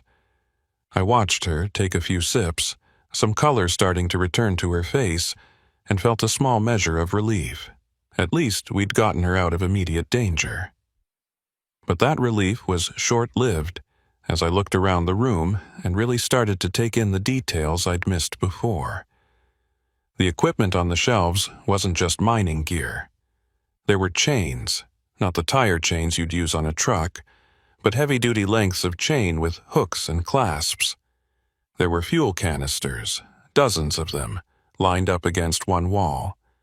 And in the corner, partially hidden under a tarp, I could see what looked like oxygen tanks and cutting torches. It was the kind of setup you'd use for salvage work, or maybe something less legitimate. The men at the table were watching me now, and I could feel their eyes tracking every movement I made. "You boys mining out here?" I asked, trying to sound casual. The bearded man, who seemed to be in charge, shook his head. "Survey work, checking old claims, seeing what's worth reopening." It was a reasonable answer, the kind of thing that happened all the time in the Iron Range. But something about the way he said it felt rehearsed, like he'd given that explanation before and knew exactly how to make it sound believable. I nodded, not pushing. "Must be rough out here in winter." He shrugged. "We manage. Storms got us shut down for the night, but we'll be back at it once the road's clear." The shorter man had returned to the table, and I noticed him exchanging a glance with the third man, who hadn't moved or spoken yet. The third guy was older, maybe late 50s, with a lean face and eyes that looked like they'd seen things he'd rather forget. He wore a heavy canvas coat with the collar turned up, and his hands rested on the table, fingers drumming a slow, rhythmic pattern that set my nerves on edge. "How long you think this storm's gonna last?" I asked, directing the question to no one in particular. The bearded man considered it. "Radio says it'll blow through by morning. Roads should be passable by noon, assuming the county gets their plows out." I glanced at the radio on the desk, remembering how he'd reacted when I'd used it. "You got through to the county?" He shook his head. "That radio's company frequency. We don't use it for outside calls." It was the same line he'd given me before, and it still didn't sit right. The woman had stopped shivering, her breathing more regular now. She looked at me, and I saw a question in her eyes. I gave her a small nod, trying to reassure her that everything was fine, even though I wasn't sure I believed it myself. The bearded man noticed the exchange and moved closer to her. "You got a name?" he asked. She hesitated, then said quietly, "Sarah." He nodded. "I'm Ephraim Lindholm. I run this operation." He gestured to the other two men. "That's Dale, and the quiet one's Marcus." I introduced myself, and Ephraim shook my hand with a grip that was just a fraction too firm, a subtle show of dominance. "Luther Brackenridge. I haul freight out of Duluth." Ephraim's eyes narrowed slightly. "Long way from Duluth. What brings you up this way in a storm?" I explained about the load, the route to Ely, the freezing rain that had forced me to slow down. He listened, nodding occasionally, but I could see him processing every detail, filing it away. When I finished, he said, "Well, you're stuck here for the night. Might as well make yourself comfortable." It wasn't an invitation any more than his earlier directive had been. It was a statement of fact, a declaration of the situation I found myself in. I glanced toward the door, calculating. My truck was maybe 50 feet away, and in good conditions, I could be back in the cab and rolling in under a minute. But with the ice, the darkness, and the distance it might as well have been a mile, and leaving Sarah behind wasn't an option, not when she was barely recovered from hypothermia.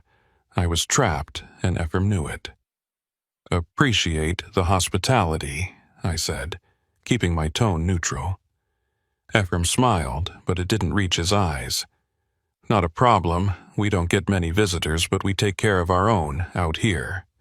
The way he said "our own" sent a chill through me that had nothing to do with the temperature. I was being claimed, incorporated into some unspoken agreement I didn't understand, and judging by the way Dale and Marcus were watching, refusing wasn't an option. The hours crawled by with an oppressive slowness. Sarah dozed fitfully in her chair, the blanket wrapped tight around her. I sat on a wooden crate near the door, ostensibly resting but really watching, waiting for something to tip the situation one way or another. Ephraim and his crew busied themselves with tasks that seemed designed more to fill time than accomplish anything. Dale went out once, disappearing into the storm for about 20 minutes before returning with a canvas bag slung over his shoulder. He set it down near the desk with a heavy thud, and I caught a glimpse of something metallic inside before he covered it with a rag. Marcus broke his silence around 10 p.m., his voice a low rasp that sounded like it hurt to use. "Radio says the interstate's closed. Pile up near Grand Rapids." Ephraim looked up from the clipboard he'd been studying. "How many rigs?" Marcus shrugged. "Didn't say. Just said it's blocking both lanes." Ephraim grunted and went back to his clipboard. I filed the information away, wondering if it was true or just another piece of the performance they seemed to be putting on. Around midnight, Ephraim stood and stretched, his joints popping audibly. "Dale, you and Marcus take first watch. I'm going to grab a few hours." Watch. The word hung in the air, confirming what I'd already suspected. This wasn't just a work site shutting down for the night. They were guarding something, protecting it. Dale nodded and grabbed a thermos, pouring himself more coffee. Marcus pulled out a deck of cards and started shuffling with the practiced ease of someone who'd spent a lot of time waiting. Ephraim looked at me. "There's bunks in the next building if you and the lady want to get some real sleep. Heaters running, should be comfortable enough."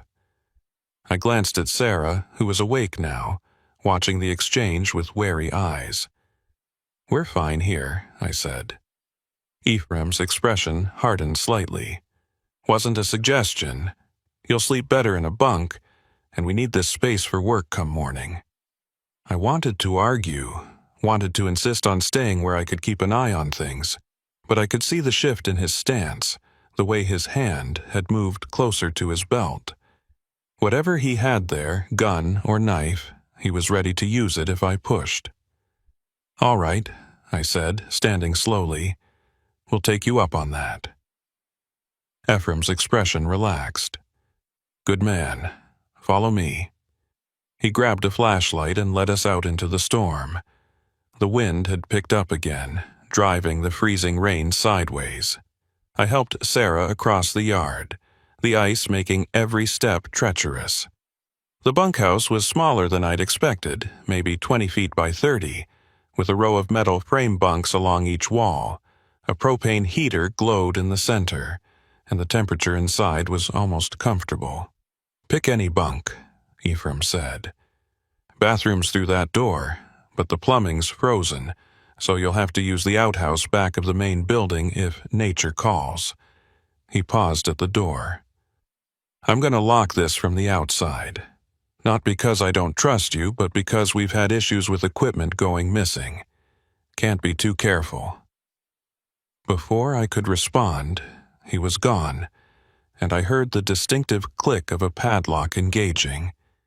Sarah looked at me, fear naked on her face now. "What is this place?" she whispered. I shook my head. "I don't know, but we're getting out of here as soon as the storm breaks." She nodded, but I could see she didn't believe me any more than I believed myself. I checked the door, confirming it was locked solid, then moved to the small window on the far wall. It was barred on the outside, the metal covered in ice. We were prisoners, and the pretense of hospitality had been dropped the moment that lock clicked shut. I tried to think, to come up with a plan. The window was too small and too secure to be an exit. The door was solid metal, and even if I could break the lock, Ephraim and his crew would hear it. My phone still had no signal, and even if it did, who would I call? The nearest sheriff's department was probably 40 miles away, and with the roads the way they were, they couldn't get here until morning at the earliest. We were on our own. Sarah had curled up on one of the lower bunks, the blanket pulled over her head. I could hear her crying softly, trying to muffle the sound. I wanted to comfort her, to tell her everything would be okay, but the words felt hollow. Instead, I sat on the bunk across from her and tried to piece together what I'd seen. The equipment, the chains, the fuel canisters, the way Ephraim had reacted to me using the radio, the watch rotation. It all pointed to something illegal, something they were protecting. And then it clicked. The canvas bag Dale had brought in. The weight of it, the metallic glimpse I'd caught. They weren't just surveying old mining claims. They were salvaging, stripping equipment from abandoned sites, maybe even active ones. Fuel, chains, cutting torches. It was everything you'd need to dismantle machinery and haul it out. And in a storm like this, with the roads shut down and the authorities focused on the weather, it was the perfect time to move stolen goods without being noticed. I stood and moved to the window again, peering out into the darkness. I could just make out the shape of my truck, the ice coating it, making it look like a ghost. Beyond it, I saw movement near the garage. Figures loading something onto a trailer hitched to a heavy-duty pickup. They were working fast, organized, and I realized this was their operation. The storm wasn't shutting them down, it was giving them cover. A sound outside the bunkhouse made me freeze. Footsteps, crunching through the ice, approaching the door. I moved quickly back to my bunk and lay down, feigning sleep. The lock rattled, and the door swung open. I kept my eyes barely slitted, watching through my lashes. It was Dale, the shorter man. He stood in the doorway, flashlight sweeping across the room. The beam lingered on Sarah's bunk, then moved to mine. I forced my breathing to stay slow and even, praying he'd buy the act. After what felt like an eternity, he grunted and backed out, the door closing and the lock clicking back into place. I waited until his footsteps faded, then sat up slowly. Sarah was awake, watching me in the dim light from the heater. "What do we do?" she whispered. I didn't have an answer, not yet, but I knew one thing for certain. We weren't going to wait around to become loose ends in whatever operation Ephraim was running. We needed to get out, and we needed to do it before they decided we'd seen too much. I moved to the heater and examined it closely. It was old, a simple propane unit with a manual valve and an exposed pilot light. An idea began to form, dangerous and desperate, but it was all I had. If I could create enough of a distraction, something that would pull Ephraim and his crew away from the buildings, we might have a chance to make it to the truck. It was a long shot, but it was better than sitting here waiting for our fate to be decided by men who locked people in bunkhouses. The storm raged outside, the wind howling like something alive and angry. Inside, I sat on the cold metal bunk and started planning our escape, knowing that when morning came, we'd either be free or we'd be dead. And out here, in the frozen heart of the Iron Range, I wasn't sure which outcome was more likely. The hours between midnight and dawn are the longest of any night, but when you're locked in a metal bunkhouse in the middle of nowhere, they stretch into something infinite. I sat on that bunk watching the propane heater's flame flicker, listening to Sarah's shallow breathing from across the room, and mentally cataloging every detail of what I'd seen. The fuel canisters, the cutting equipment, the way Ephraim's crew moved with a military precision. This wasn't some opportunistic theft ring. It was organized, practiced, probably running for months or even years. I thought about my truck sitting out there in the ice, my livelihood and my only means of escape just 50 feet away, but might as well be on the moon. The keys were in my pocket. I'd made sure of that before we left the cab, but keys don't mean much when you're locked behind a steel door with bars on the windows. The propane heater continued its quiet hiss, and I kept coming back to it. It was our only potential tool, our only source of leverage. But using it meant risk, the kind of risk that could get us both killed if I miscalculated. Around 3 a.m., I heard engines starting outside. Not my truck, something smaller, probably the pickup I'd seen them loading earlier. I moved to the window and pressed my face against the icy glass, trying to see through the condensation and the bars. The floodlights illuminated the yard in harsh white, and I could make out 2 figures in the pickup's cab. Dale was behind the wheel, and Marcus sat beside him, his lean face expressionless as always. The truck pulled out slowly, its bed loaded with equipment covered by a tarp, and disappeared down the access road toward the highway. So they were making runs, moving the stolen goods while the storm provided cover and kept law enforcement busy elsewhere. Smart, in a criminal sort of way, but it also meant the operation was down to just Ephraim, at least for however long it took Dale and Marcus to make their delivery and return. The thought sparked something in my mind, a possibility I hadn't considered before. If I could time it right, if I could create my distraction when Ephraim was alone, the odds shifted slightly more in our favor. I returned to examining the heater, this time with more purpose. The propane tank was secured to the base with a simple bracket and wing nuts, the kind you could loosen by hand if you had the strength. The feed line ran from the tank to the burner assembly through a rubber hose that had seen better days, cracked and brittle from age and heat exposure. If I could disconnect that hose and create a leak, the propane would fill the enclosed space. It wouldn't take much, just enough to make the atmosphere dangerous, enough that a single spark could turn the bunkhouse into a fireball. The idea was insane, suicidal even. But the alternative was waiting for Ephraim to decide what to do with the 2 witnesses who'd stumbled into his operation. And I had no illusions about how that decision would go. Men who locked people in bunkhouses and moved stolen goods in the middle of ice storms weren't the type to leave loose ends untied. Sarah stirred on her bunk, and I moved to her side, crouching down so we were at eye level. "Sarah," I whispered, "I need you to trust me. Can you do that?" She nodded, her eyes still glazed with exhaustion and fear. "We're getting out of here, but it's going to be dangerous, and I need you to do exactly what I say when I say it. Understand?" Another nod. I could see the questions forming, but she didn't ask them. Maybe she sensed that the less she knew, the better. Or maybe she was just too scared to want the details. Either way, I was grateful for her silence. I moved back to the heater and began working on the wing nuts, turning them slowly to avoid making noise. The metal was cold, biting into my fingers, but I kept at it until the first nut came free. The second followed, and then the third. The bracket loosened, and I carefully lifted the propane tank, feeling its weight, maybe 20 pounds half full. I set it down gently and examined the connection point.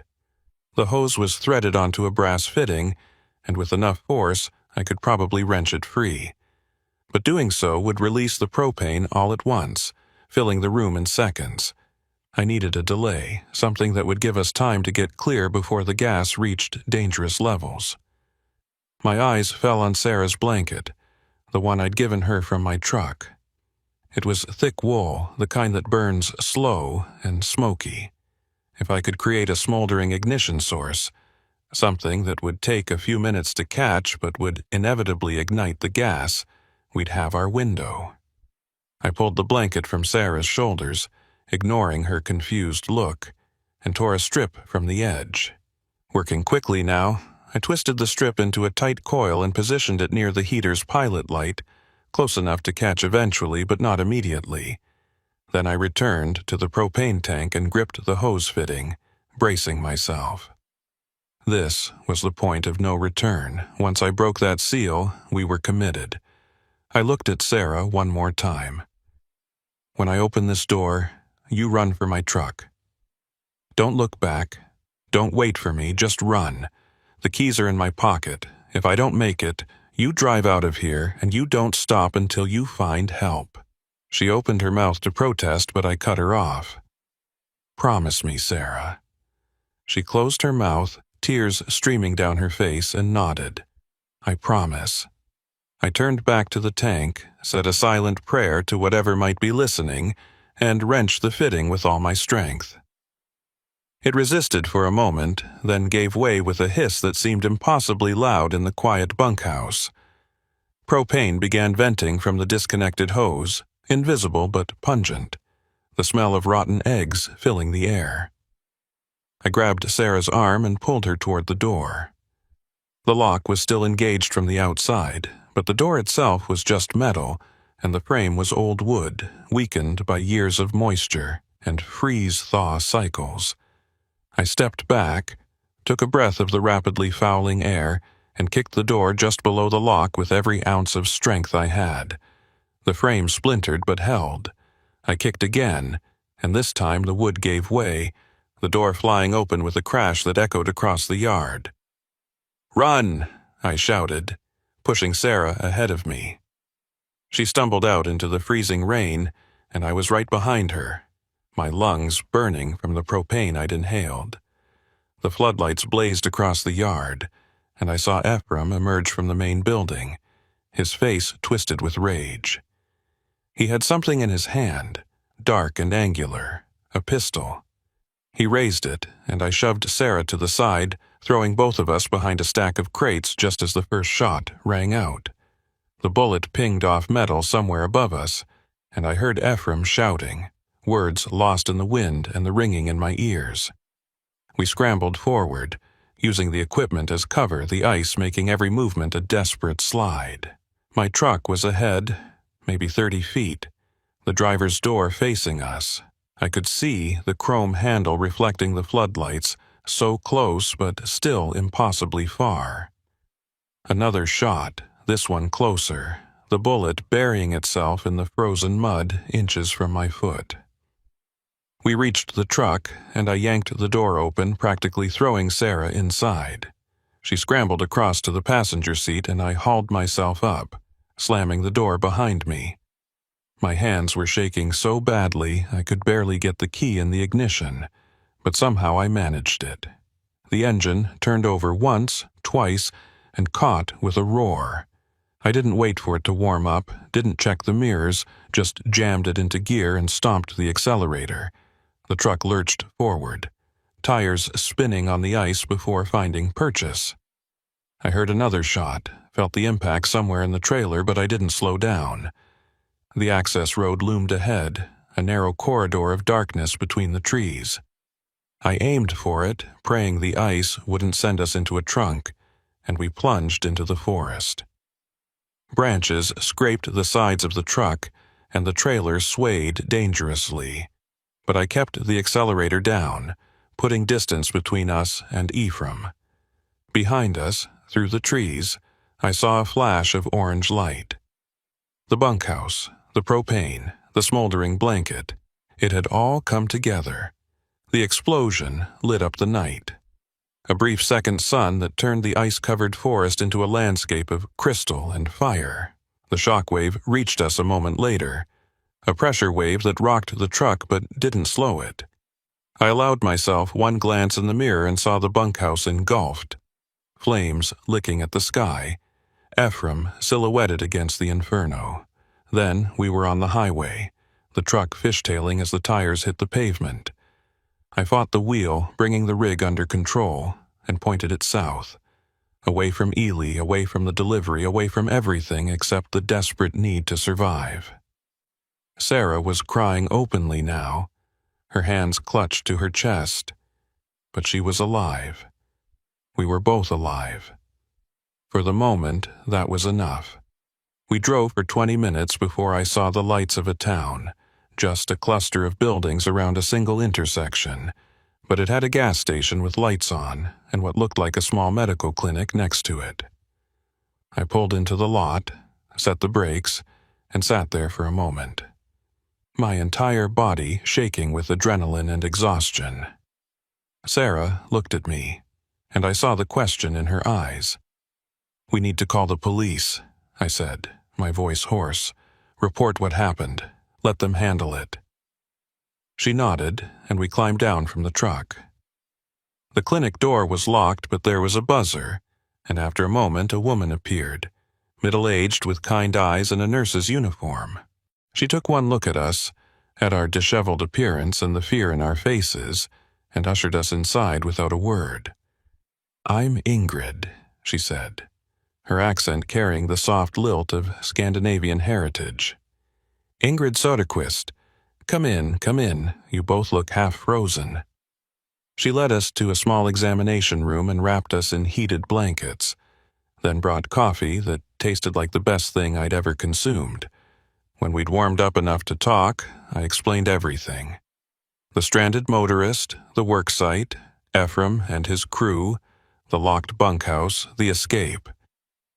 Ingrid listened without interruption, her expression growing more serious with each detail. When I finished, she picked up the phone on the wall and dialed. "Yes, this is Ingrid Soderquist at the Messaby Clinic. I need to report a crime and request immediate assistance." The conversation was brief, professional, and when she hung up, she turned to us. "Sheriff's deputy is on his way. Roads are still bad, but he should be here within the hour." She paused, studying my face. "You did the right thing, getting out of there. Men like Ephraim Lindholm, they don't let people walk away." The name, confirmation, sent a chill through me. "You know him?" Ingrid's expression hardened. "Everyone up here knows him, or knows of him. He's been running salvage operations for years, stripping equipment from closed mines, selling it for scrap. Sheriffs suspected him, but they've never been able to prove anything." "Until now," I said quietly. Ingrid nodded. "Until now." We waited in that small clinic, Sarah dozing in a chair, while I stared out the window at the frozen landscape. The sky was beginning to lighten, the storm finally breaking. Ice coated everything, turning the world into something beautiful and deadly. I thought about Ephraim, about whether he'd survived the explosion, or if he was still out there, plotting revenge. I thought about Dale and Marcus, about whether they'd return to find the operation in ruins and decide to hunt us down. The deputy arrived just as dawn broke fully, a young man in a tan uniform who looked barely old enough to shave. But his eyes were sharp, and he took detailed notes as I walked him through the story again. He radioed for backup, and within 2 hours, the lot was filled with law enforcement. State Patrol, County Sheriff, even what looked like ATF agents, their windbreakers marking them as federal. They asked the same questions over and over, cross-referencing our stories, checking details. Finally, one of the senior investigators, a woman with steel-gray hair and a no-nonsense demeanor, sat down across from me. "We sent units to the location you described. Found the burned-out bunkhouse, evidence of the operation, but no sign of Ephraim Lindholm or his associates. They're gone." I'd expected it, but hearing it confirmed still felt like a punch to the gut. "So they got away." The investigator shook her head. "They ran, but they left behind evidence, lots of it. Equipment with serial numbers, paper trails, radio logs. We'll find them. It's just a matter of time." I wanted to believe her, wanted to think that justice would catch up to men like Ephraim. But I'd been on the road long enough to know that sometimes people just vanished into the vast emptiness of the northern routes, and no amount of investigation could pull them back.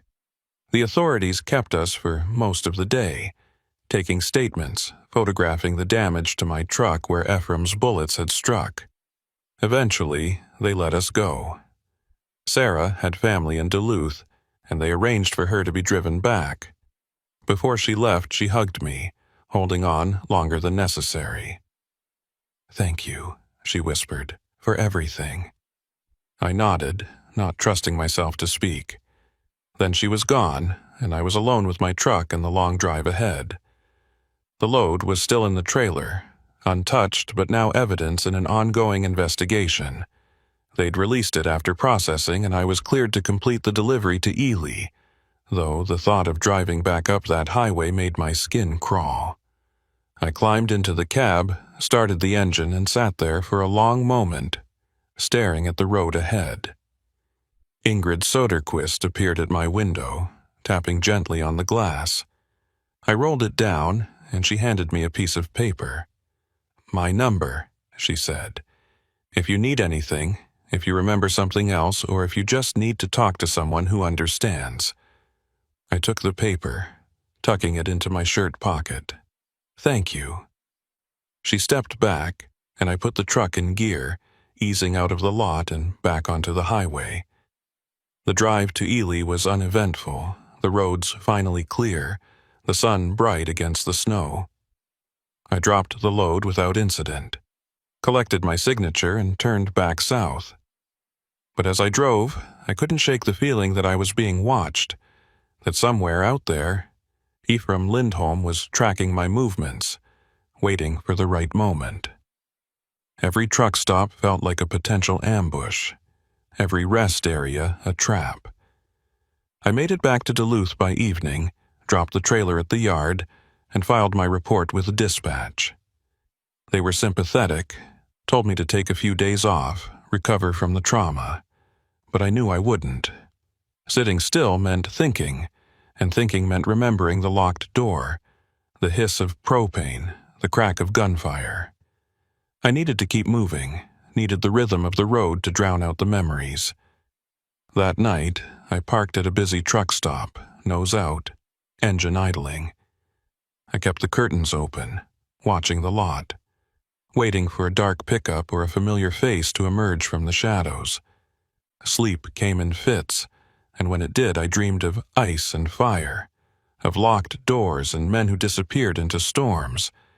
And I knew, with the certainty that settled into my bones, that this wasn't over. Not really. Men like Ephraim didn't just vanish. They regrouped, they planned, and they came back. The first week after the incident, I convinced myself I was being paranoid. Every dark pickup in my mirrors was just another vehicle on the highway. Every stranger at a fuel stop was just a driver getting coffee. Every time my phone rang with an unknown number, it was just a wrong number or a telemarketer. I took loads that kept me moving, short hauls that didn't require overnight stops, routes that stayed on major interstates where there were witnesses and cameras. I told myself it was temporary, that once the authorities made arrests, once Ephraim and his crew were locked up, I could go back to normal. But normal felt like something from another lifetime. The second week, I started noticing patterns. A beige sedan that appeared behind me on 3 different routes, always keeping just far enough back to avoid being obvious. A man in a truck stop in Wisconsin who watched me a little too long, his eyes following me from the fuel island to the building and back. Small things, easily dismissed individually, but they accumulated like ice on a windshield, building up until I couldn't see clearly anymore. I called the investigator, the steel-haired woman who'd interviewed me at the clinic. She listened patiently, then told me they were still building the case, that they had leads but no arrests yet. "Mr. Brackenridge," she said, her voice carrying a note of professional sympathy that made my stomach turn. "We're doing everything we can. But these operations, they're like networks. You cut one thread and they just reroute. It takes time. Time. The word hung there like a sentence. How much time did I have before the sedan got closer, before the watching man became an acting man? I thanked her and hung up, sitting in my idling truck in a rest area outside of Eau Claire, watching the traffic flow past and wondering which vehicles were innocent and which were hunting me. The third week, I made a mistake. I accepted a load going back to the Iron Range, a rush delivery of mining equipment to a site outside of Virginia, Minnesota. The money was good, triple the normal rate for the expedited timeline, and I needed it. The incident had cost me work, the trauma had cost me sleep, and my savings were evaporating. But more than that, I think part of me needed to prove that I wasn't scared, that Ephraim Lindholm and his vanished crew hadn't broken something fundamental in me. So I took the load, signed the paperwork, and headed north. The weather was clear, the roads dry. It should have been an easy run, but the moment I crossed into the Iron Range, I felt it, that same prickle at the base of my skull that I'd felt in the bunkhouse, the animal awareness that predators were near. I pushed through, made the delivery without incident, and was heading back south when my phone rang. It was Ingrid Soderquist, the nurse from the clinic. "Luther," she said, and I could hear the tension in her voice, "you need to be careful, very careful." "What's wrong?" I asked, my hands tightening on the wheel. There was a pause, and I heard what sounded like a door closing. When she spoke again, her voice was lower. "A man came to the clinic today, asked about you, wanted to know if you'd been back, if you'd said anything else about that night. I told him I hadn't seen you, but Luther, he didn't believe me. I could see it in his eyes." My blood ran cold. "What did he look like?" She described him, and my worst fear was confirmed. Marcus, the lean-faced, silent one from Ephraim's crew, he was hunting me, and he wasn't being subtle about it. "Did he threaten you?" I asked. Ingrid hesitated. "Not directly, but he left his number, said if you contacted me, I should tell you to call him, that there were things that needed to be discussed." She paused. "Luther, I'm scared. Not just for you. These men, they know where I work. They know I helped you." The guilt hit me like a fist. By escaping, by surviving, I'd pulled Ingrid into the crosshairs. "I'm sorry," I said, the words inadequate. "I never meant for you to be involved." "I know," she said quietly, "but I am involved now. We both are." She gave me the number Marcus had left, and I wrote it down on a scrap of paper, my hand shaking. "What are you going to do?" she asked. I didn't know. Every option felt like a trap. If I called, I'd be confirming I was scared, that I could be pressured. If I didn't, Marcus would escalate, and Ingrid would pay the price. "I'll figure something out," I said, though I had no idea what that something might be. "In the meantime, you should tell the police. File a report." She laughed, a bitter sound. "And say what? A man came to my workplace and asked questions? They can't do anything unless he makes a direct threat, and men like him are too smart for that." She was right, and we both knew it. We ended the call, and I sat there on the shoulder of the highway, engine idling, watching the sun sink toward the horizon. The paper with Marcus's number felt like it was burning a hole in my pocket. I pulled it out, stared at the digits, and made a decision that I knew I'd probably regret. I dialed the number. It rang 3 times before a voice answered, that same low rasp I remembered from the bunkhouse. "Brackenridge." It wasn't a question. "Yeah?" I said. "It's me." There was a sound that might have been a chuckle. "Took you long enough. Thought maybe you were smarter than this, staying hidden. But here you are, predictable as sunrise." I forced myself to stay calm. "What do you want, Marcus?" Another pause. "It's not what I want. It's what you owe. You cost Ephraim a lot that night. Equipment, product, a perfectly good operation. Now, he's a reasonable man. He understands things happen, but he needs compensation." "I don't owe him anything," I said. anger flaring. He locked us up. He shot at us. I did what I had to do to survive. Marcus's voice hardened. You blew up his property. You called the cops. You made him a fugitive. That's got a price, Brackenridge, and you're going to pay it. I could feel the trap closing. What kind of price? I asked, dreading the answer. Simple, Marcus said. You make a run for us. One delivery, no questions asked. You do it quiet, you do it clean, and we call it square. You refuse, well, that nurse at the clinic, she seems like a nice lady. Be a shame if something happened to her. The threat was explicit now, out in the open. I wanted to tell him to go to hell, to say I'd go straight to the police with this recording, but I knew it wouldn't matter.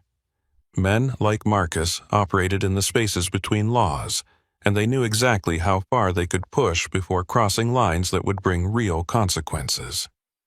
What's the delivery? I asked, hating myself for even considering it. Details later, Marcus said. You'll get a call in the next few days with a pickup location and a drop point.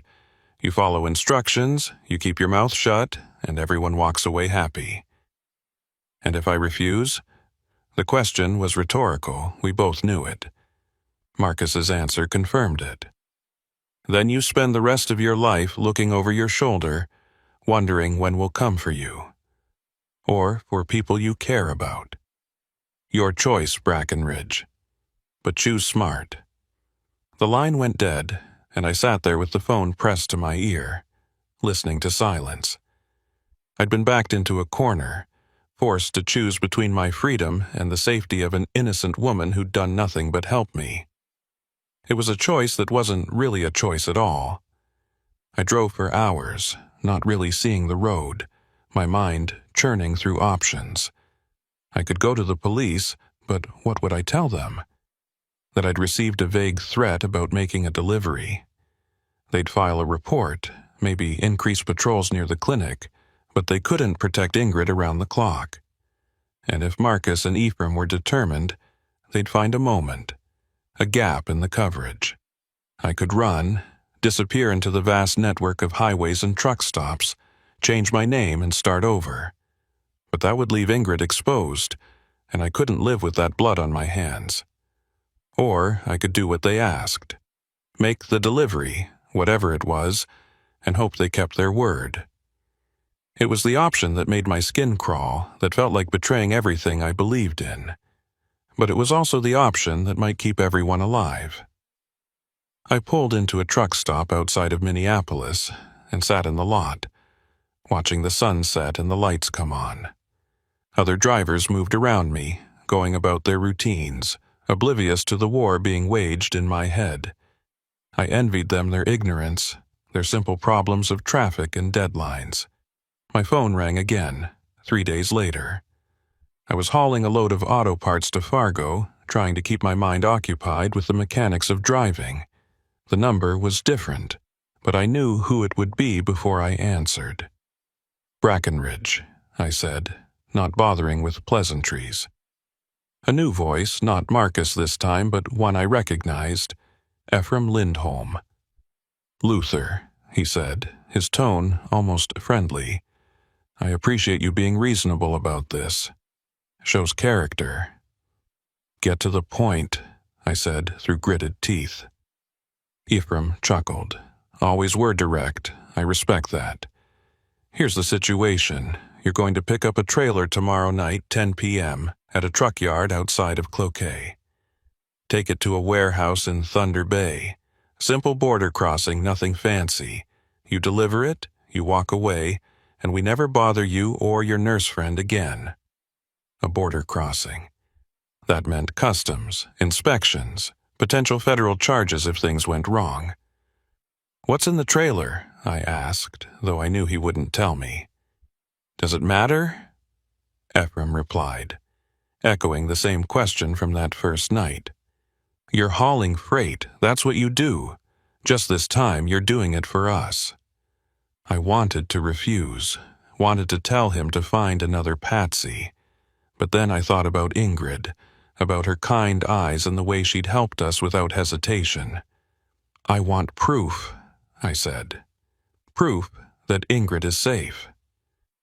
Ephraim was quiet for a moment. "Fair enough. Marcus will send you a photo in the next hour.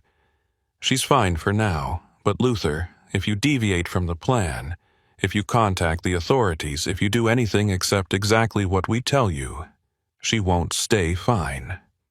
Understand?" "I understand," I said, the words tasting like ash. "Good man," Ephraim said. "Details will come via text. Follow them precisely." The line went dead, and I was alone again with the hum of the road and the weight of what I'd agreed to. An hour later, my phone buzzed with an image.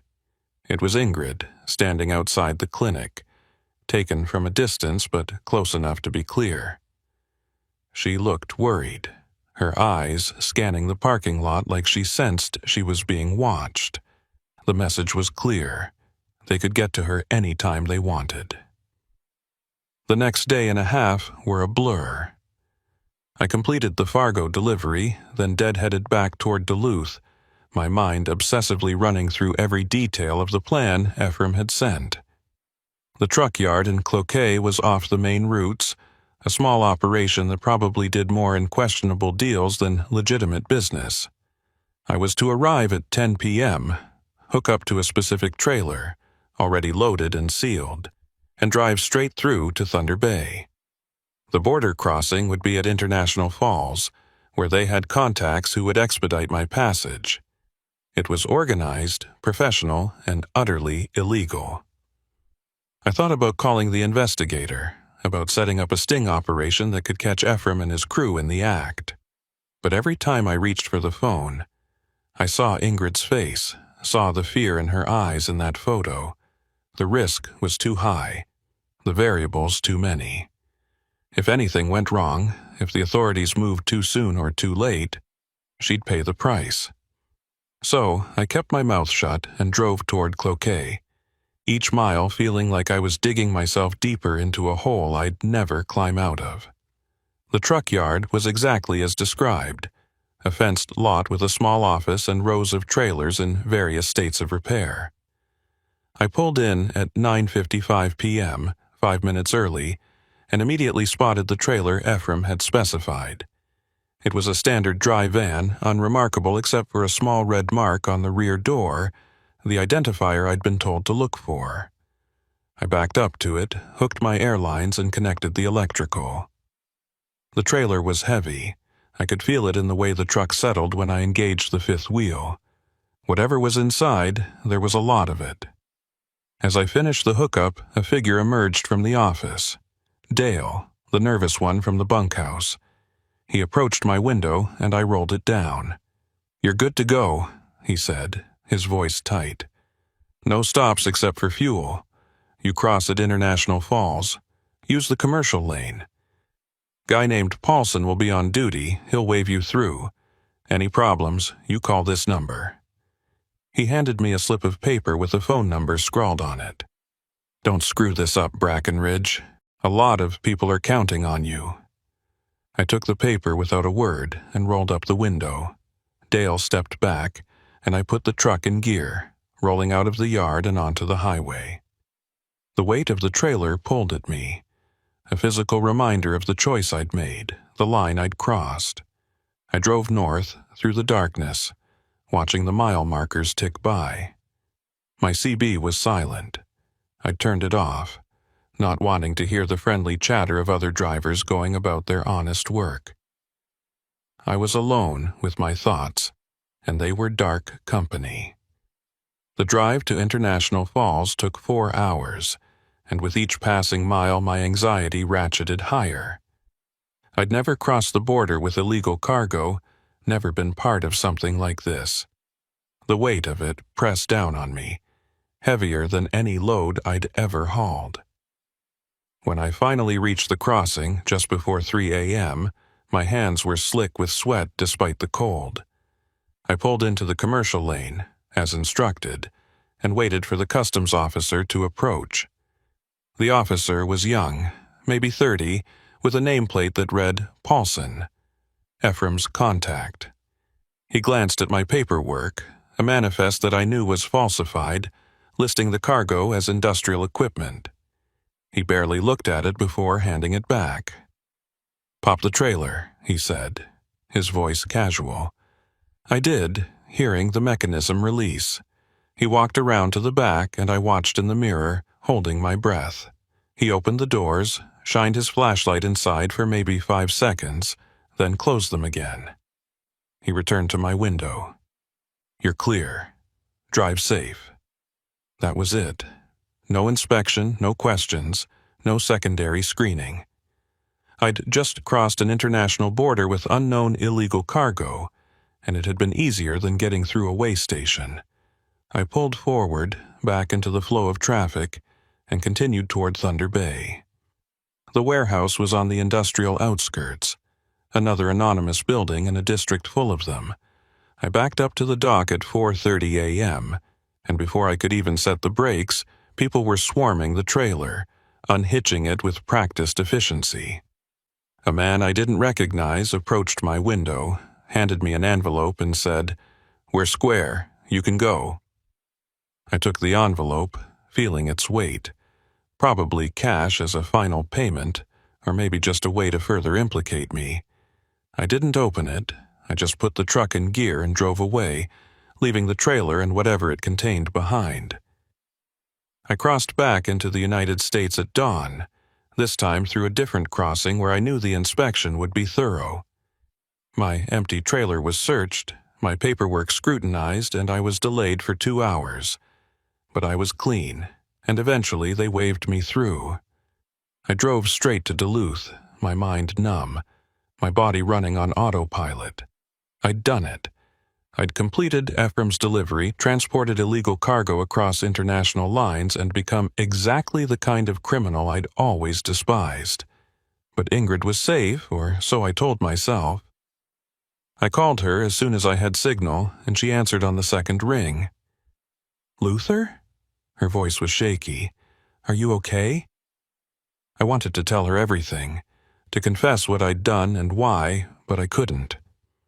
"I'm fine," I said. "Has anyone bothered you? Any more visits?" "No," she said. "It's been quiet. Luther, what's going on?" I closed my eyes, fighting the urge to break down. "It's over," I lied. "They're leaving us alone. It's over." We talked for a few more minutes, her relief palpable even through the phone.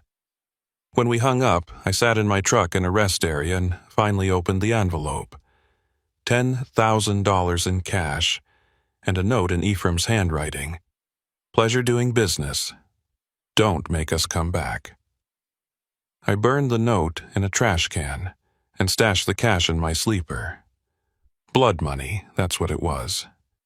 Payment for my soul. I tried to go back to work, to resume the rhythm of the road, but nothing felt the same. Every load felt suspicious. Every instruction from dispatch like it might be another trap. I started refusing runs to the Iron Range, to the border, to anywhere that might bring me back into Ephraim's orbit.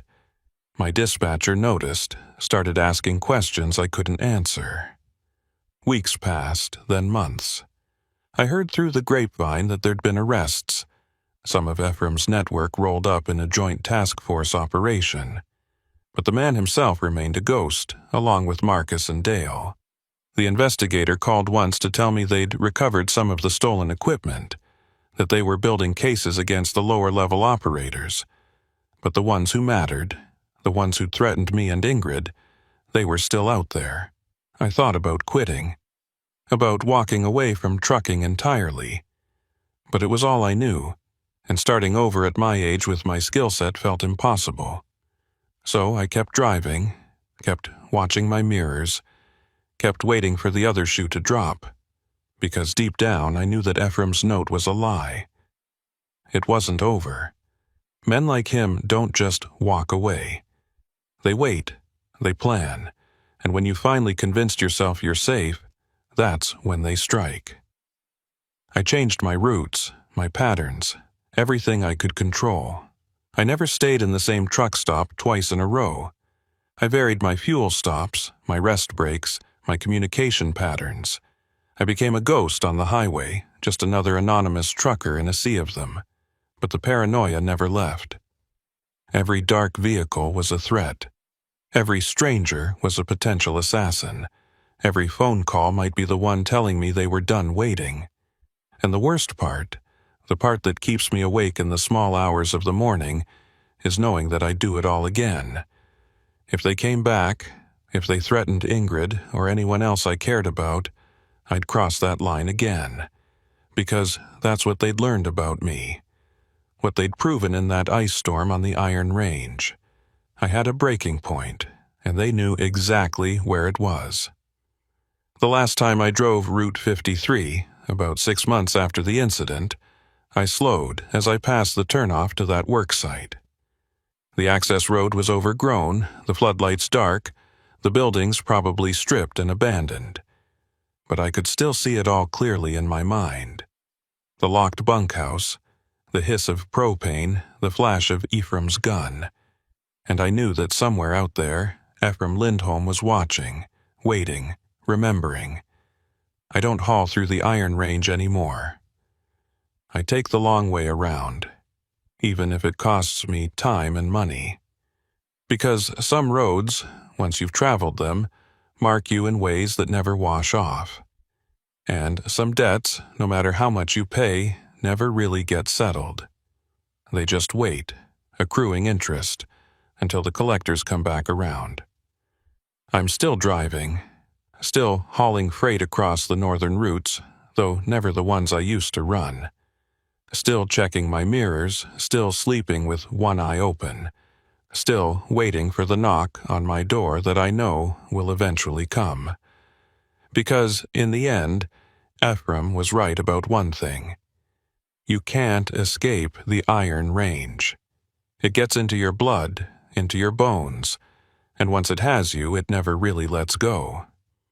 The ice melted, the roads cleared, but the storm, the real storm, the one that started that night in the freezing rain, it's still raging, and I'm still caught in it, driving blind, hoping I can stay ahead of the whiteout just a little bit longer. The Badlands in winter are a study in deception. From a distance, they look peaceful, almost serene, the layered rock formations dusted with snow like some kind of postcard. But get close enough, stand on the edge where the wind comes tearing across the open prairie, and you understand why the Lakota called this place Makosika, the Badlands. It's a place that doesn't forgive mistakes, doesn't offer second chances. And on the night of January 14th, 2020, when the blizzard warnings started scrolling across my weather app like apocalyptic scripture, I should have known better than to push through. Should have found a hotel in Rapid City and waited it out. But hindsight's a luxury you only get after you've survived. My name is Hobart McKeever, though most folks just call me Hob. I've been running freight for 26 years, started when I was 21 and never looked back. The road's been good to me, mostly. Paid for a house I barely see, put 2 kids through college, and given me enough stories to fill a book I'll never write. I specialize in the northern routes, the ones that cross the Dakotas and Montana, the stretches where you can drive for hours without seeing anything but sky and grass and the occasional pronghorn watching you pass. It's lonely work, but I prefer it that way. Less traffic means fewer idiots trying to kill you with their driving. The load that night was routine. Farm equipment parts heading from Sioux Falls to Billings. Nothing unusual, nothing that raised any red flags when I signed the paperwork. The dispatcher had mentioned the weather, told me there was a system moving in from the northwest, but the forecast had it arriving around midnight. I'd be through the Badlands and into Wyoming long before then, or so the plan went. I loaded up around 2 p.m., did my inspection with the kind of thoroughness that comes from 2 decades of experience, and rolled out by 3. The sky was clear, the roads dry. It felt like an easy run. I made good time through the eastern part of South Dakota, the flatlands where you can see your exit from 20 miles away. The sun was setting as I hit the Missouri River crossing at Chamberlain, painting the water in shades of orange and red that would have been beautiful if I'd had time to appreciate them. But I was watching the sky to the west, watching the clouds building on the horizon like a wall.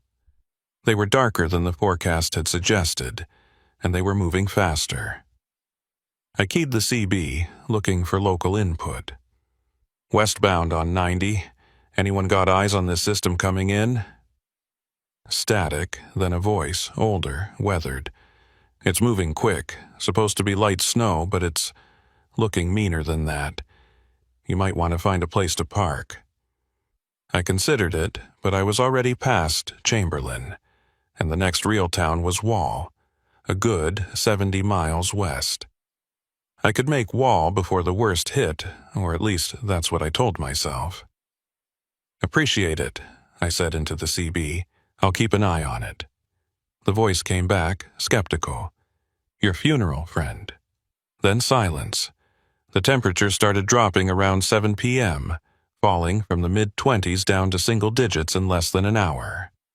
I could feel it in the way the truck responded, the engine working harder, the fuel flowing different. And then the wind picked up, not gradually but all at once, like someone had opened a door in the sky. It slammed into the trailer broadside, pushing the whole rig sideways. I corrected, both hands on the wheel, and dropped my speed from 70 to 60, then 50. The first snowflakes appeared, not falling so much as flying horizontally, driven by wind that had to be gusting 50, 60 miles per hour. Within 10 minutes, visibility went from clear to maybe a quarter mile. Within 20, it was down to 100 feet.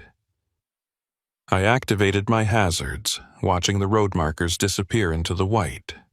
This was bad, worse than I'd expected, worse than the forecast had predicted. I should have stopped, should have pulled into the emergency lane and waited it out.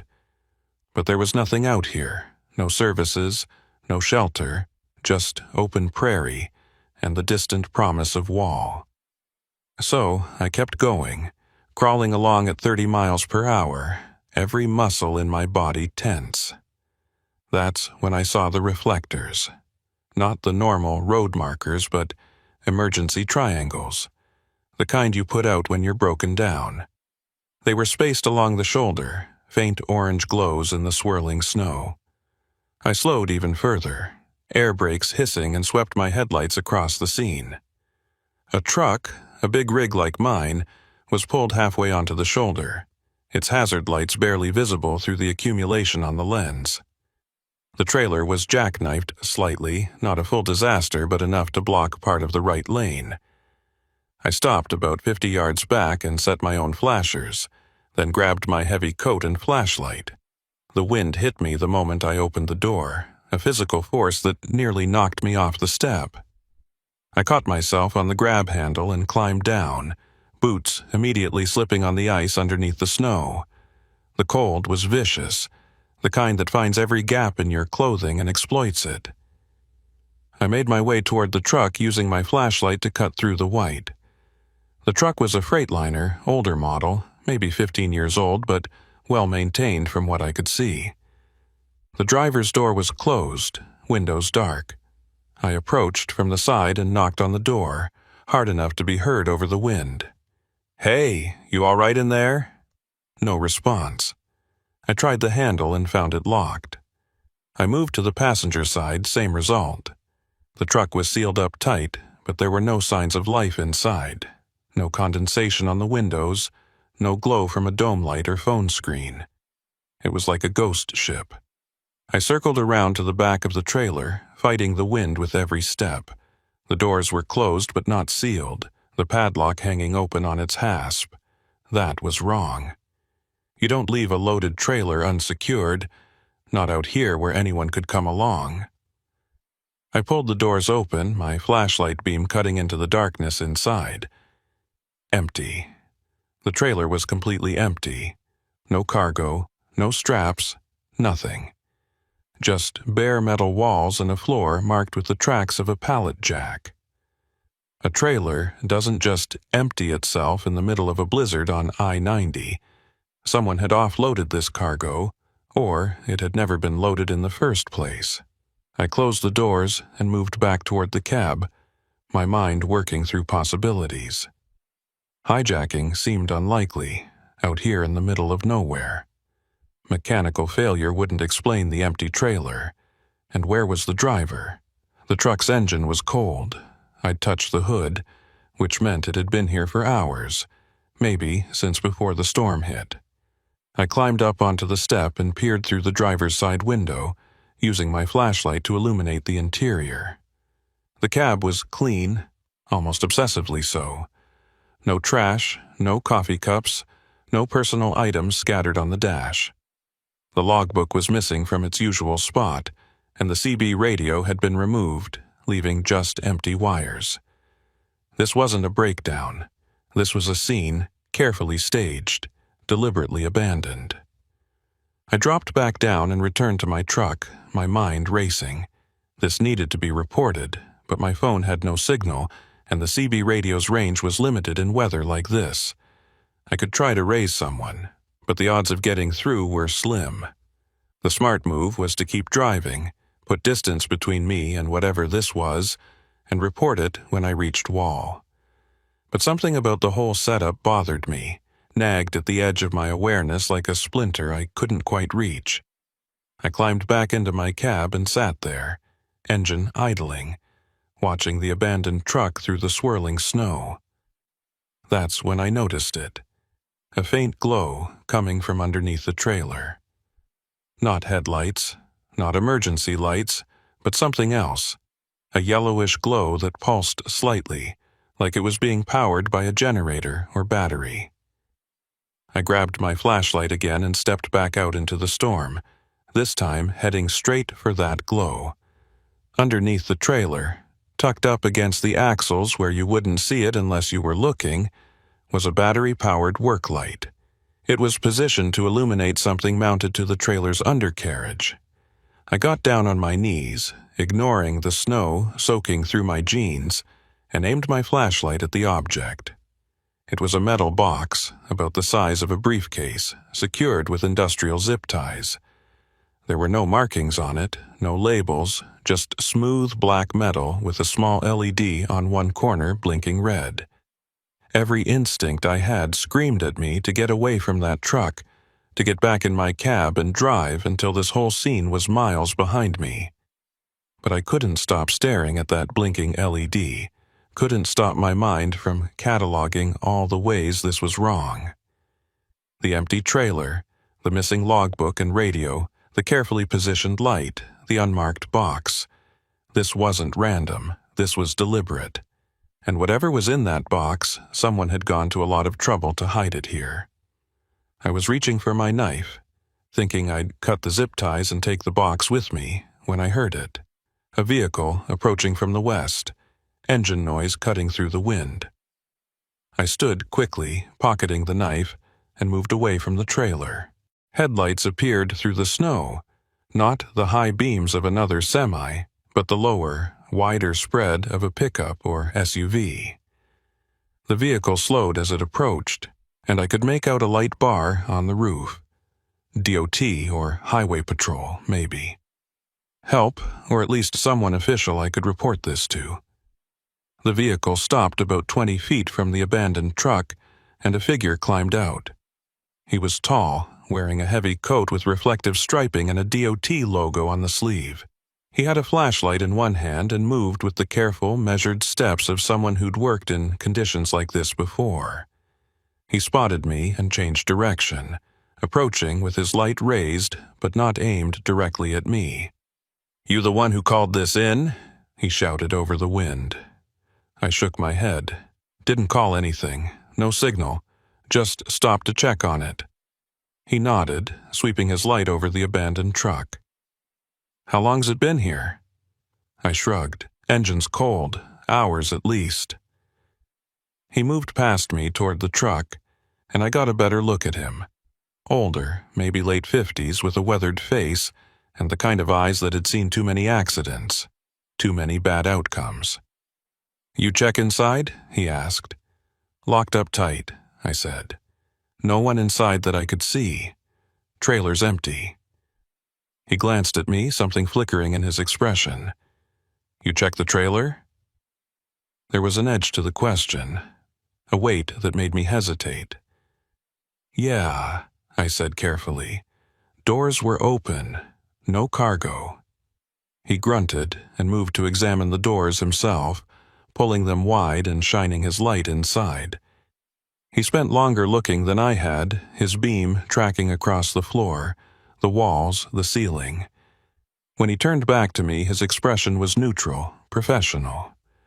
"I'm Eldred Haugen, DOT snowplow operator.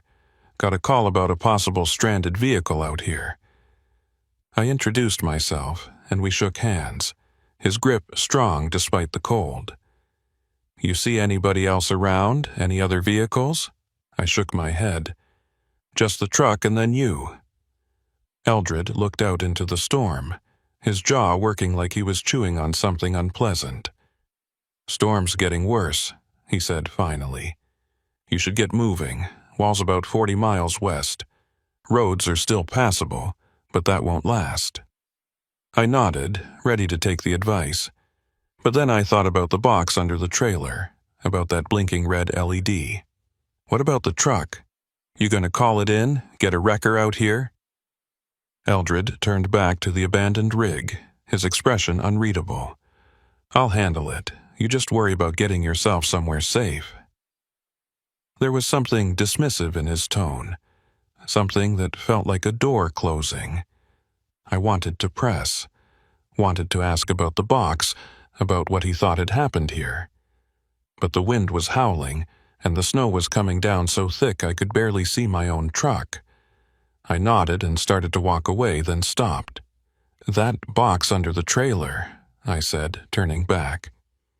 "You know what that is?" Eldred went very still. His hand, which had been hanging loose at his side, moved slightly toward his belt. "What box?" "Under the trailer," I repeated. "Mounted to the axle. Black metal, about this big." I held my hands apart to show the size. Eldred's eyes narrowed. "You didn't touch it, did you?" There was something in his voice now, urgency mixed with warning. I shook my head, just saw it, thought it was weird. He took a step toward me, closing the distance. "Listen to me carefully. You didn't see anything under that trailer. You didn't see a box, you didn't see a light, you didn't see nothing. You understand?" The threat was implicit but clear. I felt my pulse quicken, felt the cold turn from uncomfortable to dangerous. This wasn't a DOT worker checking on a stranded vehicle. This was something else, something connected to whatever operation the abandoned truck was part of. "I understand," I said slowly. Eldred studied me for a long moment, then nodded. "Good, now get out of here, and forget you ever stopped." I didn't need to be told twice. I turned and walked as quickly as the ice would allow back to my truck, feeling Eldred's eyes on me the entire way. I climbed into the cab, engaged the locks, and put the truck in gear. As I pulled away, I glanced in the mirror and saw Eldred still standing there watching me go. Then the snow swallowed him up, and I was alone on the highway again, the abandoned truck and whatever secrets it held disappearing into the white behind me. But I couldn't shake the image of that box, or the way Eldred had reacted when I mentioned it. And as I drove toward Wall, fighting the worsening storm, I realized that I'd stumbled into something I didn't understand, something dangerous enough that a man posing as a DOT worker was willing to threaten me over it. The smart thing would be to forget it, to do exactly what Eldred had said and pretend I'd never stopped. But 26 years on the road had taught me that sometimes the smart thing and the right thing aren't the same. And I had a feeling that before this night was over, I'd have to choose between them. The 40 miles to Wall felt like 400. The storm had intensified to the point where I could barely see the hood ornament on my own truck, let alone the road ahead. I was navigating by feel more than sight, using the subtle vibration of the rumble strips to tell me when I was drifting too far right, the absence of any resistance when I started crossing the center line. My speed had dropped to 15 miles per hour, maybe 20 on the straightaways where I could risk it. The whole time, my mind kept circling back to that abandoned truck, to the box underneath, to the way Eldred Haugen's hand had moved toward his belt when I'd mentioned it. A man doesn't threaten you over nothing, and a dot worker doesn't just happen to show up at an abandoned vehicle in the middle of a blizzard unless he's expecting to find it there. The whole scene had been staged. I was certain of that now. The question was why? What was in that box that was worth all the setup, all the risk? And more importantly, how many people were involved in whatever this operation was? I tried the CB again, hoping to raise someone, anyone who might have information. Westbound on 90. Anyone got ears on? Looking for information about that abandoned rig east of Wall. Static. I adjusted the squelch and tried again. This is westbound. Mile marker 138. Looking for any traffic information. More static. Then a burst of interference that sounded almost like words but dissolved before I could make sense of it. The storm was playing hell with the signal, or someone was jamming it. Out here, either was possible. My phone buzzed, and I glanced at it, surprised to see a single bar of signal. A text message from an unknown number. Keep driving. Don't stop in Wall. Continue to Rapid City. I stared at the screen, my blood running cold. Someone knew where I was, knew what I'd seen, and was tracking me.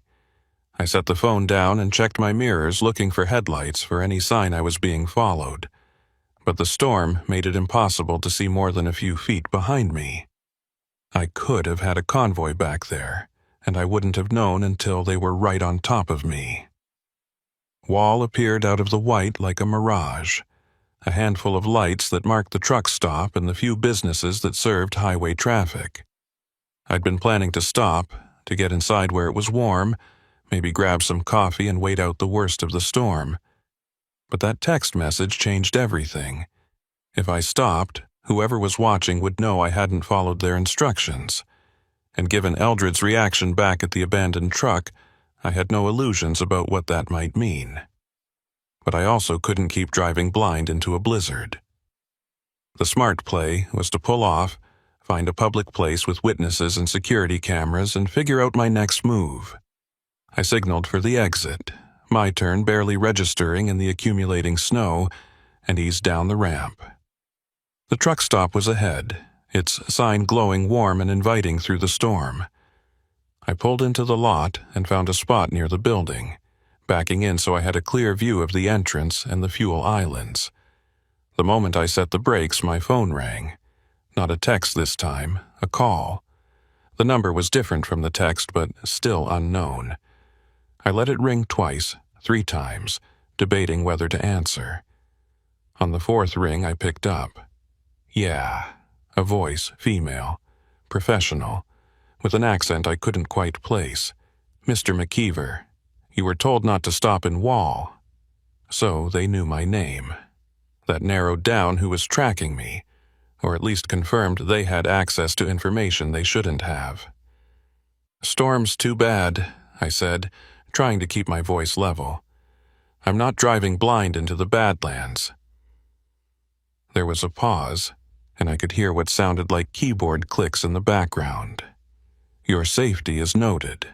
However, your presence in Wall complicates things. There are people looking for you, Mr. McKeever. People who don't appreciate curiosity.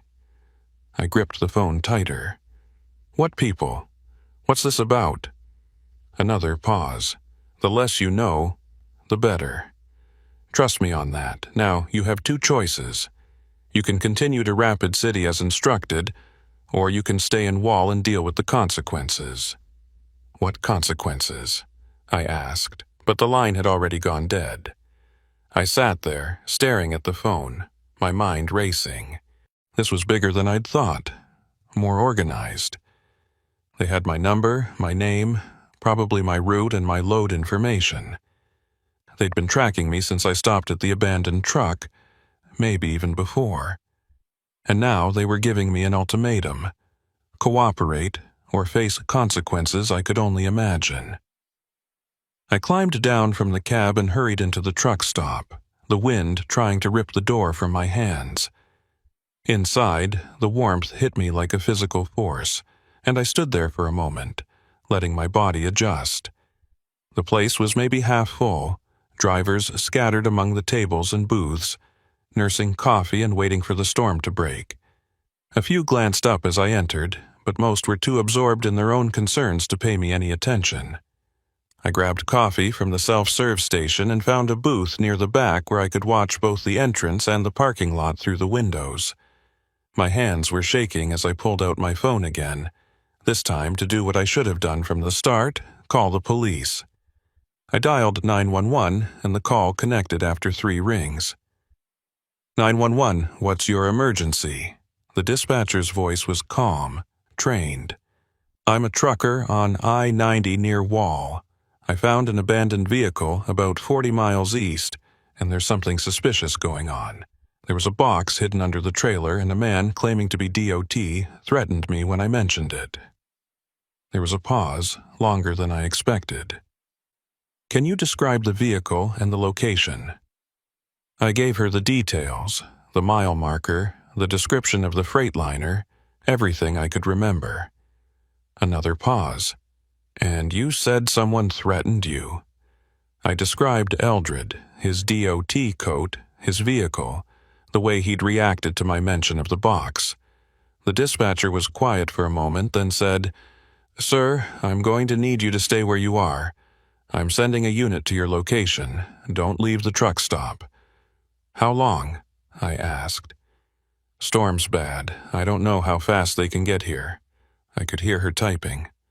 "Officer is about 20 minutes out. Just stay inside, stay visible. Don't approach anyone who asks about the truck." She paused. "Mr. McKeever, this is important. Did you touch the box? Did you move it or open it?" The question sent a chill through me. "No, I just saw it." "Why? What's in it?" But she'd already moved on, telling me again to stay put, to wait for the officer. The call ended, and I was left with more questions than answers. 20 minutes. I could wait 20 minutes. I sipped my coffee and watched the lot, looking for Eldred's vehicle, for anyone who seemed too interested in the trucks parked outside.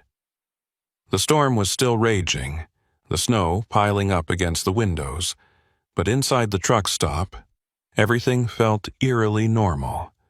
Just drivers waiting out the weather, complaining about dispatch and road conditions, the usual truck stop atmosphere.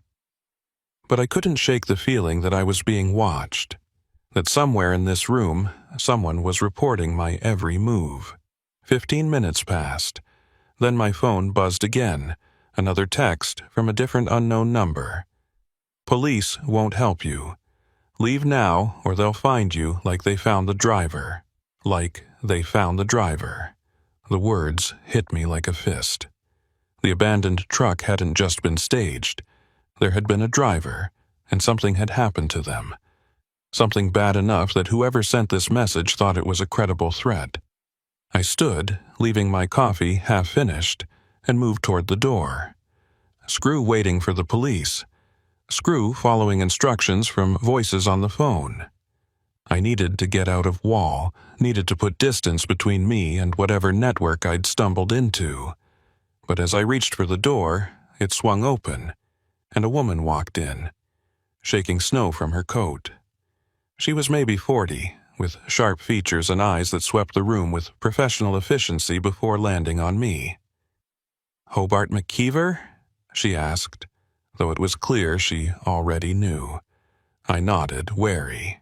She pulled out a badge, showing it just long enough for me to see the South Dakota Highway Patrol seal. "I'm Trooper Vickers, Dispatch said you called in a suspicious vehicle. I glanced past her, looking for a patrol car, but the lot was just a wall of white. Where's your vehicle? I asked. She gestured vaguely toward the lot. Parked out front. Storm's making it hard to see much of anything. Why don't we sit down, and you can walk me through what you found? Something felt wrong. Her arrival was too fast. The dispatcher had said 20 minutes, and it had only been 15. And the way she'd introduced herself, showing the badge but not letting me examine it closely, felt rehearsed. I took a step back. Let me see that badge again. Her expression didn't change, but I saw a flicker of something in her eyes. Annoyance, maybe, or calculation. Mr. McKeever, we're wasting time. I need your statement about the abandoned vehicle. Show me the badge, I repeated, my voice firmer. She reached for her belt, but instead of the badge, her hand came up with something else. A phone. She held it up, showing me the screen. It was a photo of the abandoned truck, but not the one I'd seen. This photo was from before, from when it had a driver, and the driver was slumped over the wheel, head at an angle that no living person could maintain. This is what happens to people who ask too many questions, she said quietly. Now, are we going to have a conversation, or are you going to make this difficult? I didn't answer. I just turned and ran, pushing past her toward the back of the truck stop. There had to be another exit, a back door for deliveries or emergencies. I heard her shout behind me, heard the sound of footsteps, but I didn't look back. I hit the hallway that led to the restrooms and kept going, looking for any door marked exit. There, at the end of the hall, a metal door with a crash bar. I slammed into it and the door flew open, dumping me out into the storm. The cold hit me again, but I didn't stop. I ran along the side of the building, staying close to the wall, trying to orient myself. My truck was on the other side of the lot, maybe 100 yards away. I just had to get there, get the engine started, and get back on the highway. I rounded the corner and saw the lot, saw my truck sitting where I'd left it. And I saw something else, 2 figures standing near it, their shapes barely visible through the snow. I stopped, pressing myself against the wall. One of the figures was tall, wearing a heavy coat. The other was shorter, broader. They were examining my truck, looking in the windows, checking the doors, looking for me. I couldn't get to the truck not without being seen. And even if I could, they were probably smart enough to have disabled it or set up some kind of trap. I was cut off, hunted in the middle of a truck stop parking lot in a blizzard. I turned and moved along the back of the building, looking for options. There were other trucks parked in the lot, dozens of them. If I could get to one that was unlocked, maybe I could hide until the real police arrived. Or maybe I could find a driver willing to help. Someone who'd believe my story and get me out of here. I moved between 2 trailers, using them for cover, and worked my way toward the fuel islands. That's when I heard it. A voice, tinny and distant, coming from one of the trucks, a CB radio. Dispatch, this is Mina. You got any updates on that eastbound situation? A woman's voice, calm and professional. Dispatch. This was a working truck, and the driver was on the radio. I moved to the cab and tapped on the window. A face appeared, older woman with gray hair pulled back in a ponytail.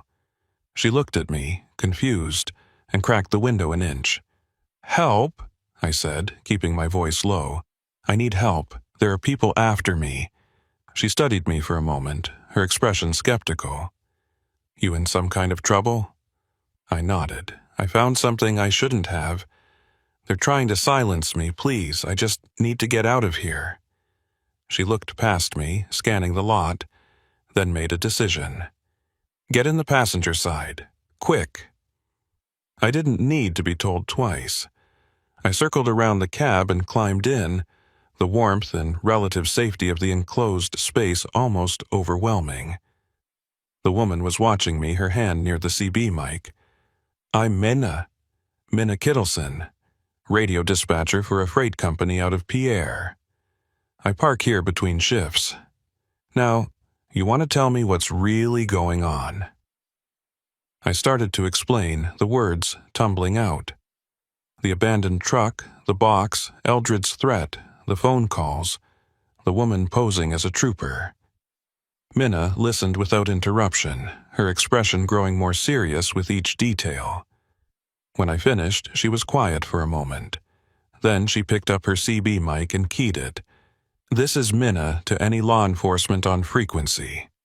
I have a situation at the Wall truck stop, requesting immediate assistance."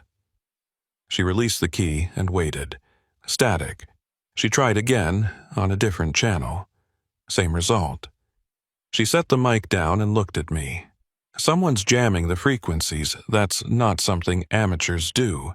"What do?" I asked, feeling the walls closing in. Minna thought for a moment, then started her engine. "You're going to lay low in my sleeper. I'm going to drive us out of here casual-like.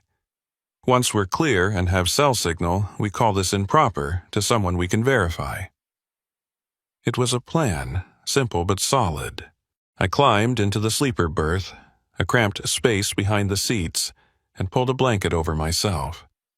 I heard Minna put the truck in gear, felt the motion as we pulled out of the parking spot. We were maybe 300 yards down the frontage road when I heard her curse. "What?" I called from the sleeper. "Roadblock," she said. "2 vehicles blocking the ramp, DOT markings." My heart sank. They'd anticipated this, had people positioned to cut off escape routes. "What do we do?" Minna didn't answer immediately. Then I felt the truck slow, stop. I heard a window roll down, heard a male voice. "Road's closed ahead, storm's too dangerous. Need everyone to turn back." "I've driven worse than this," Minna said, her tone professional but firm. "I've got a schedule to keep." The voice hardened. "Road's closed, ma'am. Turn it around." There was a pause, then Minna's voice, lower. "You're not DOT. DOT doesn't block roads with unmarked trucks." I heard movement, the sound of a door opening. Minna cursed again, and I heard her shout, "Hobart, run!" I threw off the blanket and scrambled out of the sleeper just as the passenger door was yanked open. A man stood there, the same man I'd seen by my truck. Up close, I could see the cold calculation in his eyes, the kind of eyes that had done this before. I didn't think. I just kicked, catching him in the chest. He stumbled back and I launched myself out of the cab, hitting the ground hard and rolling. The snow cushioned my fall, and I was on my feet and running before he could recover. Behind me, I heard Minna's engine roar, heard the squeal of tires on ice. She was ramming the roadblock, trying to create an opening. Metal crunched, and I glanced back to see her truck pushing through, one of the blocking vehicles sliding sideways. Then I was into the storm again, the white swallowing everything, and I ran blind, just trying to put distance between me and the voices shouting behind me. Running in a blizzard is like running through a void where every direction looks the same and every step could be your last. The snow had accumulated to mid-calf depth, each stride requiring effort that burned through my energy reserves faster than I could afford. I had no destination, no plan beyond putting distance between myself and the voices behind me. The wind drove ice crystals into my face like needles, and my lungs burned with each breath of frigid air. I couldn't see more than a few feet ahead, couldn't tell if I was running toward the highway or deeper into the prairie. Behind me, I heard engines starting, the growl of heavy vehicles moving. They were coming after me, and they had the advantage of speed, warmth, and organization. All I had was desperation and the slim hope that the storm would hide me long enough to find help. I veered right, or what I thought was right, and nearly slammed into a fence post. I grabbed it to keep from falling, the frozen metal burning through my gloves. A fence meant property, maybe a ranch or a service road. I followed it, using the posts as guideposts through the white. The fence led me to a gate, and beyond that, the dark shape of a building emerged from the storm. It was small, maybe a utility shed or an equipment shelter, but it had walls and a roof, and that was more than I had. I pushed through the gate and stumbled toward the structure, my legs threatening to give out with each step. The door was unlocked, thank God, and I practically fell inside, slamming it shut behind me. The darkness was absolute, and for a moment, I just stood there, gasping, trying to get my bearings. I fumbled for my phone, using its dim light to illuminate the space. It was a maintenance shed, lined with tools and supplies, fuel cans and coils of rope. A workbench sat against one wall, and in the corner, I spotted what looked like an old CB radio mounted to a charging station. I moved to it, hands shaking from cold and adrenaline, and flipped the power switch. Nothing. The battery was dead or disconnected. I searched the workbench looking for anything useful. A flashlight, barely functional, but better than my phone. A map of the area, marked with service roads and property lines, and underneath a pile of work gloves, a folder. I pulled it out, opening it to find paperwork, manifests, and shipping documents. They were all for the same company, Haugen Transport Services. Eldred's name was on several of them, listed as both driver and operations manager. I scanned the documents quickly, my mind racing to connect the pieces. The manifests showed regular shipments along I-90, always during severe weather events, always with the same notation: special handling required, no inspection. The destinations varied, but they were all to remote locations, industrial sites or warehouses far from main roads, and each manifest had a notation in red ink: insurance claim pending. Insurance fraud. That's what this was. They were staging accidents, abandoning trucks during storms, when investigations would be minimal and evidence would be compromised by weather. The special cargo wasn't cargo at all, or if it was, it had been removed before the trucks were abandoned. Then they'd file insurance claims for lost vehicles and goods, collecting payouts on deliberate losses. The box under the trailer, the blinking LED, it must have been some kind of tracking device or evidence they needed to retrieve before the authorities found the truck. But it was more than just fraud. That photo the fake trooper had shown me, the dead driver, meant they were willing to kill to protect their operation. How many other drivers had stumbled across their staged accidents? How many had been silenced? The thought made my blood run cold. I was a loose end, a witness who'd seen too much, and they wouldn't stop hunting until I was dealt with. I heard engines outside, closer now. They'd followed my tracks or were systematically searching the area. I shoved the folder inside my coat and looked for another way out. There was a back door, partially blocked by equipment, but I could squeeze through. I pushed my way out into the storm and found myself in an open field. No more fences, no more structures, just endless white in every direction. The sound of the engines grew louder, and I saw lights sweeping across the field. I dropped flat in the snow, pressing myself into the drifts, praying the accumulation would hide me. The lights passed over my position once, twice, then moved on. I waited, counting to 60, then slowly raised my head. The vehicles had stopped about 100 yards away, and I could see figures climbing out, flashlights cutting through the darkness. They were organizing a search pattern, spreading out to cover the area. I couldn't stay here. They'd find me eventually. I belly crawled through the snow, moving perpendicular to their search line, trying to put distance between us without being seen. My clothes were soaked through, and I could feel hypothermia starting to set in. My fingers were numb, my thoughts slowing. I needed shelter again, needed warmth, or I wouldn't survive the night regardless of whether they found me. That's when I heard it.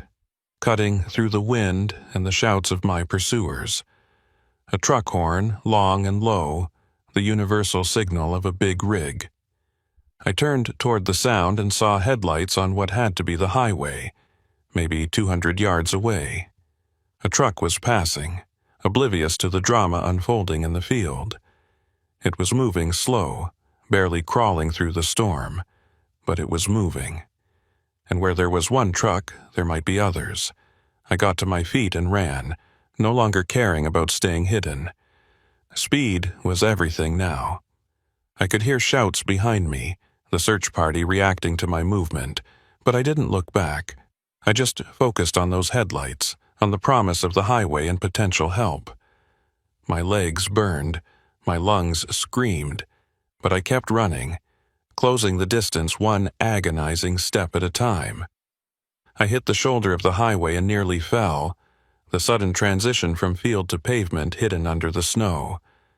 The truck's taillights were ahead, receding into the white. I ran after them, waving my arms, shouting, though I knew the driver couldn't hear me over the storm and the engine noise. The truck was pulling away, and I was losing ground. Desperation gave me one last burst of speed, and I drew close enough to slap my hand against the rear of the trailer. The truck didn't stop. Either the driver didn't feel it, or thought it was just the wind buffeting the trailer. I was about to fall back when I saw it, a ladder on the trailer's rear, the kind used for accessing the roof. Without thinking, I grabbed it and pulled myself up, my frozen fingers barely able to grip the rungs. I climbed until I was on the narrow platform near the trailer's lights, wedged myself into the small space, and held on. The truck continued west, carrying me away from my pursuers, away from the field and the shed and the immediate danger. But I was exposed now, clinging to the back of a moving trailer in sub-zero temperatures and hurricane-force winds.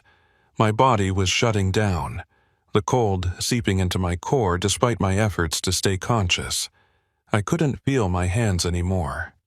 Couldn't tell if I was still gripping the ladder or if I was about to fall. The world narrowed to just the effort of holding on, of lasting one more second, one more minute. I don't know how long I clung to that trailer. Time lost meaning, became just a series of moments where I was still alive, still holding on. The storm showed no signs of letting up, and the truck showed no signs of stopping. I tried to move, to improve my position or signal the driver, but my body wouldn't respond. Hypothermia had its hooks in me now, and I could feel myself slipping away. Then the truck slowed. I felt the change in momentum, the gradual deceleration of the engine. Through my blurred vision, I saw lights ahead. A truck stop, bigger than the one in Wall, with rows of rigs and bright fluorescent islands. The truck pulled in, navigating toward the fuel pumps, and I knew this was my chance. As it came to a complete stop, I let go of the ladder and dropped into the snow. I hit hard, my legs collapsing under me, but I was down and I was away from the trailer. I crawled toward the building, every movement requiring concentration and willpower I barely had left. The automatic doors slid open as I reached them, and I fell through into warmth and light.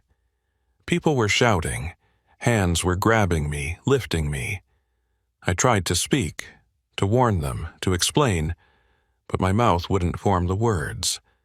Someone wrapped a blanket around me, someone else was calling 911. I was surrounded by concerned faces, by truck drivers and staff who'd seen enough accidents to know hypothermia when they saw it. A paramedic arrived, young guy with steady hands and a calm voice. He checked my vitals, started warming me gradually, asked questions I couldn't answer. Through it all, I kept my hand pressed against my coat, feeling the folder still tucked inside. The evidence, the manifests that showed what Eldred and his network were doing. As long as I had those, I had leverage. I had proof. The police came next, real police this time. I checked their badges carefully, called the station to verify their identities before I'd talk. When I was certain they were legitimate, I told them everything. The abandoned truck, Eldred's threat, the fake trooper, the chase, Minna's help, and the roadblock. And I gave them the folder, the manifest that laid out the insurance fraud operation in black and white. They listened, took notes, made calls. More officers arrived, then state investigators, then someone from the FBI. The truck stop became a command center with law enforcement coordinating responses and issuing alerts. They put out calls for Minna Kittleson, wanting to verify her safety and get her statement. They sent units to the abandoned truck location, though I knew they'd find it cleaned out by now. Eldred and his people would have moved the moment they knew I'd escaped. Hours passed. I was treated for exposure, given warm clothes and hot food, questioned and re-questioned by various agencies. Each time, I told the same story, provided the same details. They seemed to believe me, or at least take me seriously, but I could see the doubt in some eyes. A massive fraud operation working through DOT personnel? It sounded paranoid, like conspiracy theory thinking. But the manifests were real, the documents undeniable. Dawn broke eventually, the storm finally exhausting itself. The first light revealed a landscape transformed, everything buried under feet of snow. The highway was still closed, cleanup crews working to clear the main routes. I sat in the truck stop restaurant, staring out at the white expanse, and waited for news. About Minna, about Eldred, about what came next. A detective sat down across from me, older woman with tired eyes and a no-nonsense demeanor. "We found Haugen," she said. Or rather, we found his truck. Abandoned on a service road about 10 miles from Wall. No sign of him or his associates. My stomach sank. "He ran." She nodded. "Looks that way, but we've got the manifest you provided, and we're cross-referencing with insurance claims. This thing's bigger than we thought. Multiple companies involved, drivers we're trying to locate. It's going to take time to unravel." "What about Minna Kittleson?" I asked. The detective's expression softened slightly. "We found her truck at the wall ramp, rammed into one of the blocking vehicles. She wasn't there, but there were signs of a struggle. We've got units searching, and we've issued alerts to all the hospitals and clinics in the region." A struggle, that meant they'd taken her, retaliated for helping me. The guilt hit me like a physical blow. She'd risked everything to help a stranger, and now she was paying the price. "You have to find her," I said, my voice rough with emotion. "She saved my life. If they hurt her because of me," the detective held up a hand, "we're doing everything we can. But Mr. McKeever, I need you to understand something. These people, they're not going to just disappear. They've lost their operation, but they still have resources, connections. Until we have them in custody, you're at risk. We can offer protection, witness security if needed." I shook my head. "I'm not hiding. I'm a trucker. I've got loads to haul, bills to pay. I can't just vanish into protective custody." She studied me for a long moment. "Then you need to be careful, very careful. Watch your back, vary your routes, trust your instincts. These people have already shown they're willing to kill to protect themselves. Don't give them another chance." I nodded, understanding the weight of what she was saying. My life had changed the moment I stopped to check on that abandoned truck. I'd stepped into a world of fraud and murder, and even though I'd survived, even though I'd exposed the operation, the danger wasn't over. Eldred Haugen was still out there, along with the fake trooper and whoever else was part of their network. And they knew who I was, knew what I looked like, knew how to find me. Days turned into weeks. I went back to work, hauling loads across the northern routes, always watching, always waiting. The investigation continued. Arrests were made, lower-level operators who'd been part of the fraud scheme. But the principals, Eldred and his core team remained ghosts. Warrants were issued, alerts distributed, but they'd gone to ground in a way that suggested they'd planned for this eventuality. Minna Kittleson was found 3 weeks after that night, alive but traumatized. They'd held her in an abandoned farmhouse, trying to get information about me, about what I'd told the police. She'd refused to cooperate, and eventually they'd let her go, probably deciding she wasn't worth the risk. We talked once, a brief call where we both struggled to find words for what we'd been through. She thanked me for getting the evidence out, for making their capture a matter of when, not if. I thanked her for saving my life. Then we hung up, two strangers bound by trauma, unlikely to ever speak again. I changed my patterns, my routes, the truck stops I used. I installed additional locks on my cab, a dash cam that recorded continuously, a GPS tracker that shared my location with a trusted contact. I slept lighter, woke at every unusual sound, and avoided isolated rest stops like they were plague zones. The paranoia became routine, another part of the job like checking tire pressure or inspecting brake lines. 6 months after the incident, I was hauling through South Dakota again, a route I couldn't avoid without losing work. I took I-90 West, the same highway where it all started, and as I passed the area where I'd found the abandoned truck, I slowed. There was nothing there now, just empty highway and prairie. The snow long since melted, but I could still see it in my mind.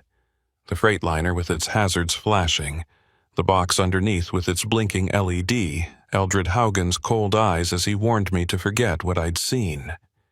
My phone rang, and I glanced at it, seeing an unknown number. I almost didn't answer, almost let it go to voicemail, but something made me pick up. McKeever. Silence on the other end, just the faint sound of breathing. Then a voice, low and familiar. "You should have kept driving that night, Hobart." Eldred, my blood turned to ice. "You destroyed a good operation. Cost a lot of people a lot of money. That's not something we forget." I wanted to hang up, wanted to call the police, but I was frozen, trapped by the voice on the line. "Where are you?" I managed to ask. He chuckled, a sound without humor. "Close enough to see you right now. Close enough to finish what we started." I checked my mirrors, scanning the highway behind me, looking for the distinctive shape of his Diet truck or any vehicle that seemed to be pacing me. There were plenty of trucks on the road, but none that stood out. "The police are looking for you," I said, trying to keep my voice steady. "Every law enforcement agency in 3 states has your picture. You can't run forever." Another chuckle. "We've been running for 6 months, Hobart. We're good at it. And eventually, the heat dies down, people forget, move on to the next case. But we don't forget, we don't move on. We remember who cost us everything." The line went dead, and I was left staring at the phone, my hands trembling on the wheel. He'd called just to remind me that he was still out there, still watching, still waiting for his moment. It was psychological warfare designed to keep me off balance, to make me make a mistake. And it was working. I pulled off at the next exit, found a busy truck stop with cameras and security, and parked where I could see in all directions. I called the detective, reported the call, gave them the number and the timestamp. They promised to trace it, to increase patrols in the area, all the reassurances that meant nothing if Eldred was determined. I sat in my cab, engine idling, and realized that this was my life now. Always looking over my shoulder, always waiting for the other shoe to drop, always wondering if the next rest stop or the next dark highway would be where they finally caught up with me. The insurance fraud operation was dismantled, millions in fraudulent claims identified and prosecuted. The lower-level participants got jail time, and the investigation expanded to reveal corruption in DOT offices, customs facilities, and law enforcement. It was called one of the largest fraud schemes in the region's history. But Eldred Haugen and his core team remained free, became fugitives whose names appeared on wanted lists, and in occasional news updates when someone thought they'd been spotted. And I kept driving, kept hauling freight across the frozen plains and through the mountain passes, kept watching the mirrors and checking the locks. Because that's what truckers do. We drive, even when the road is dangerous, even when the cargo is uncertain, even when we know something's waiting for us in the next storm. We drive because it's all we know, because stopping means giving in to the fear. But I'll never forget that night in the Badlands. The abandoned truck with its secrets, the box with its blinking LED, the way Eldred's hand moved toward his belt when I asked the wrong question. And I'll never forget the knowledge that somewhere out there, in some forgotten corner of the northern routes, men like Eldred are still running their schemes, still staging their accidents, still silencing the witnesses who get too curious. The storm passed, the roads cleared, the sun came out and melted the evidence. But the danger remained, patient and persistent, waiting for the next blizzard, the next desperate driver who stops to help, the next witness who sees too much. And that's the real horror of it all. Not what happened to me, but what's still happening to others. The endless cycle of fraud and violence hidden beneath the mundane routine of trucking, of insurance claims, of storms that bury secrets along with highways. I drive past that spot sometimes, mile marker 138 on I-90, and I slow down just a little. Not to remember. I can't forget even if I wanted to, but to remind myself why I'm still careful, still vigilant. Because somewhere out there, Eldred Haugen is driving too. And one day, on one dark stretch of highway during one bad storm, our paths will cross again. I don't know what will happen when they do. I don't know if the law will have caught up with him by then, or if I'll be the one who has to make the choice between running and standing my ground. All I know is that the blizzard that started that January night never really ended. It just moved, shifted, became part of the landscape of my life. And every time I see snow in the forecast, every time the wind picks up and the visibility drops, I feel it again, that cold certainty that some storms don't just pass through.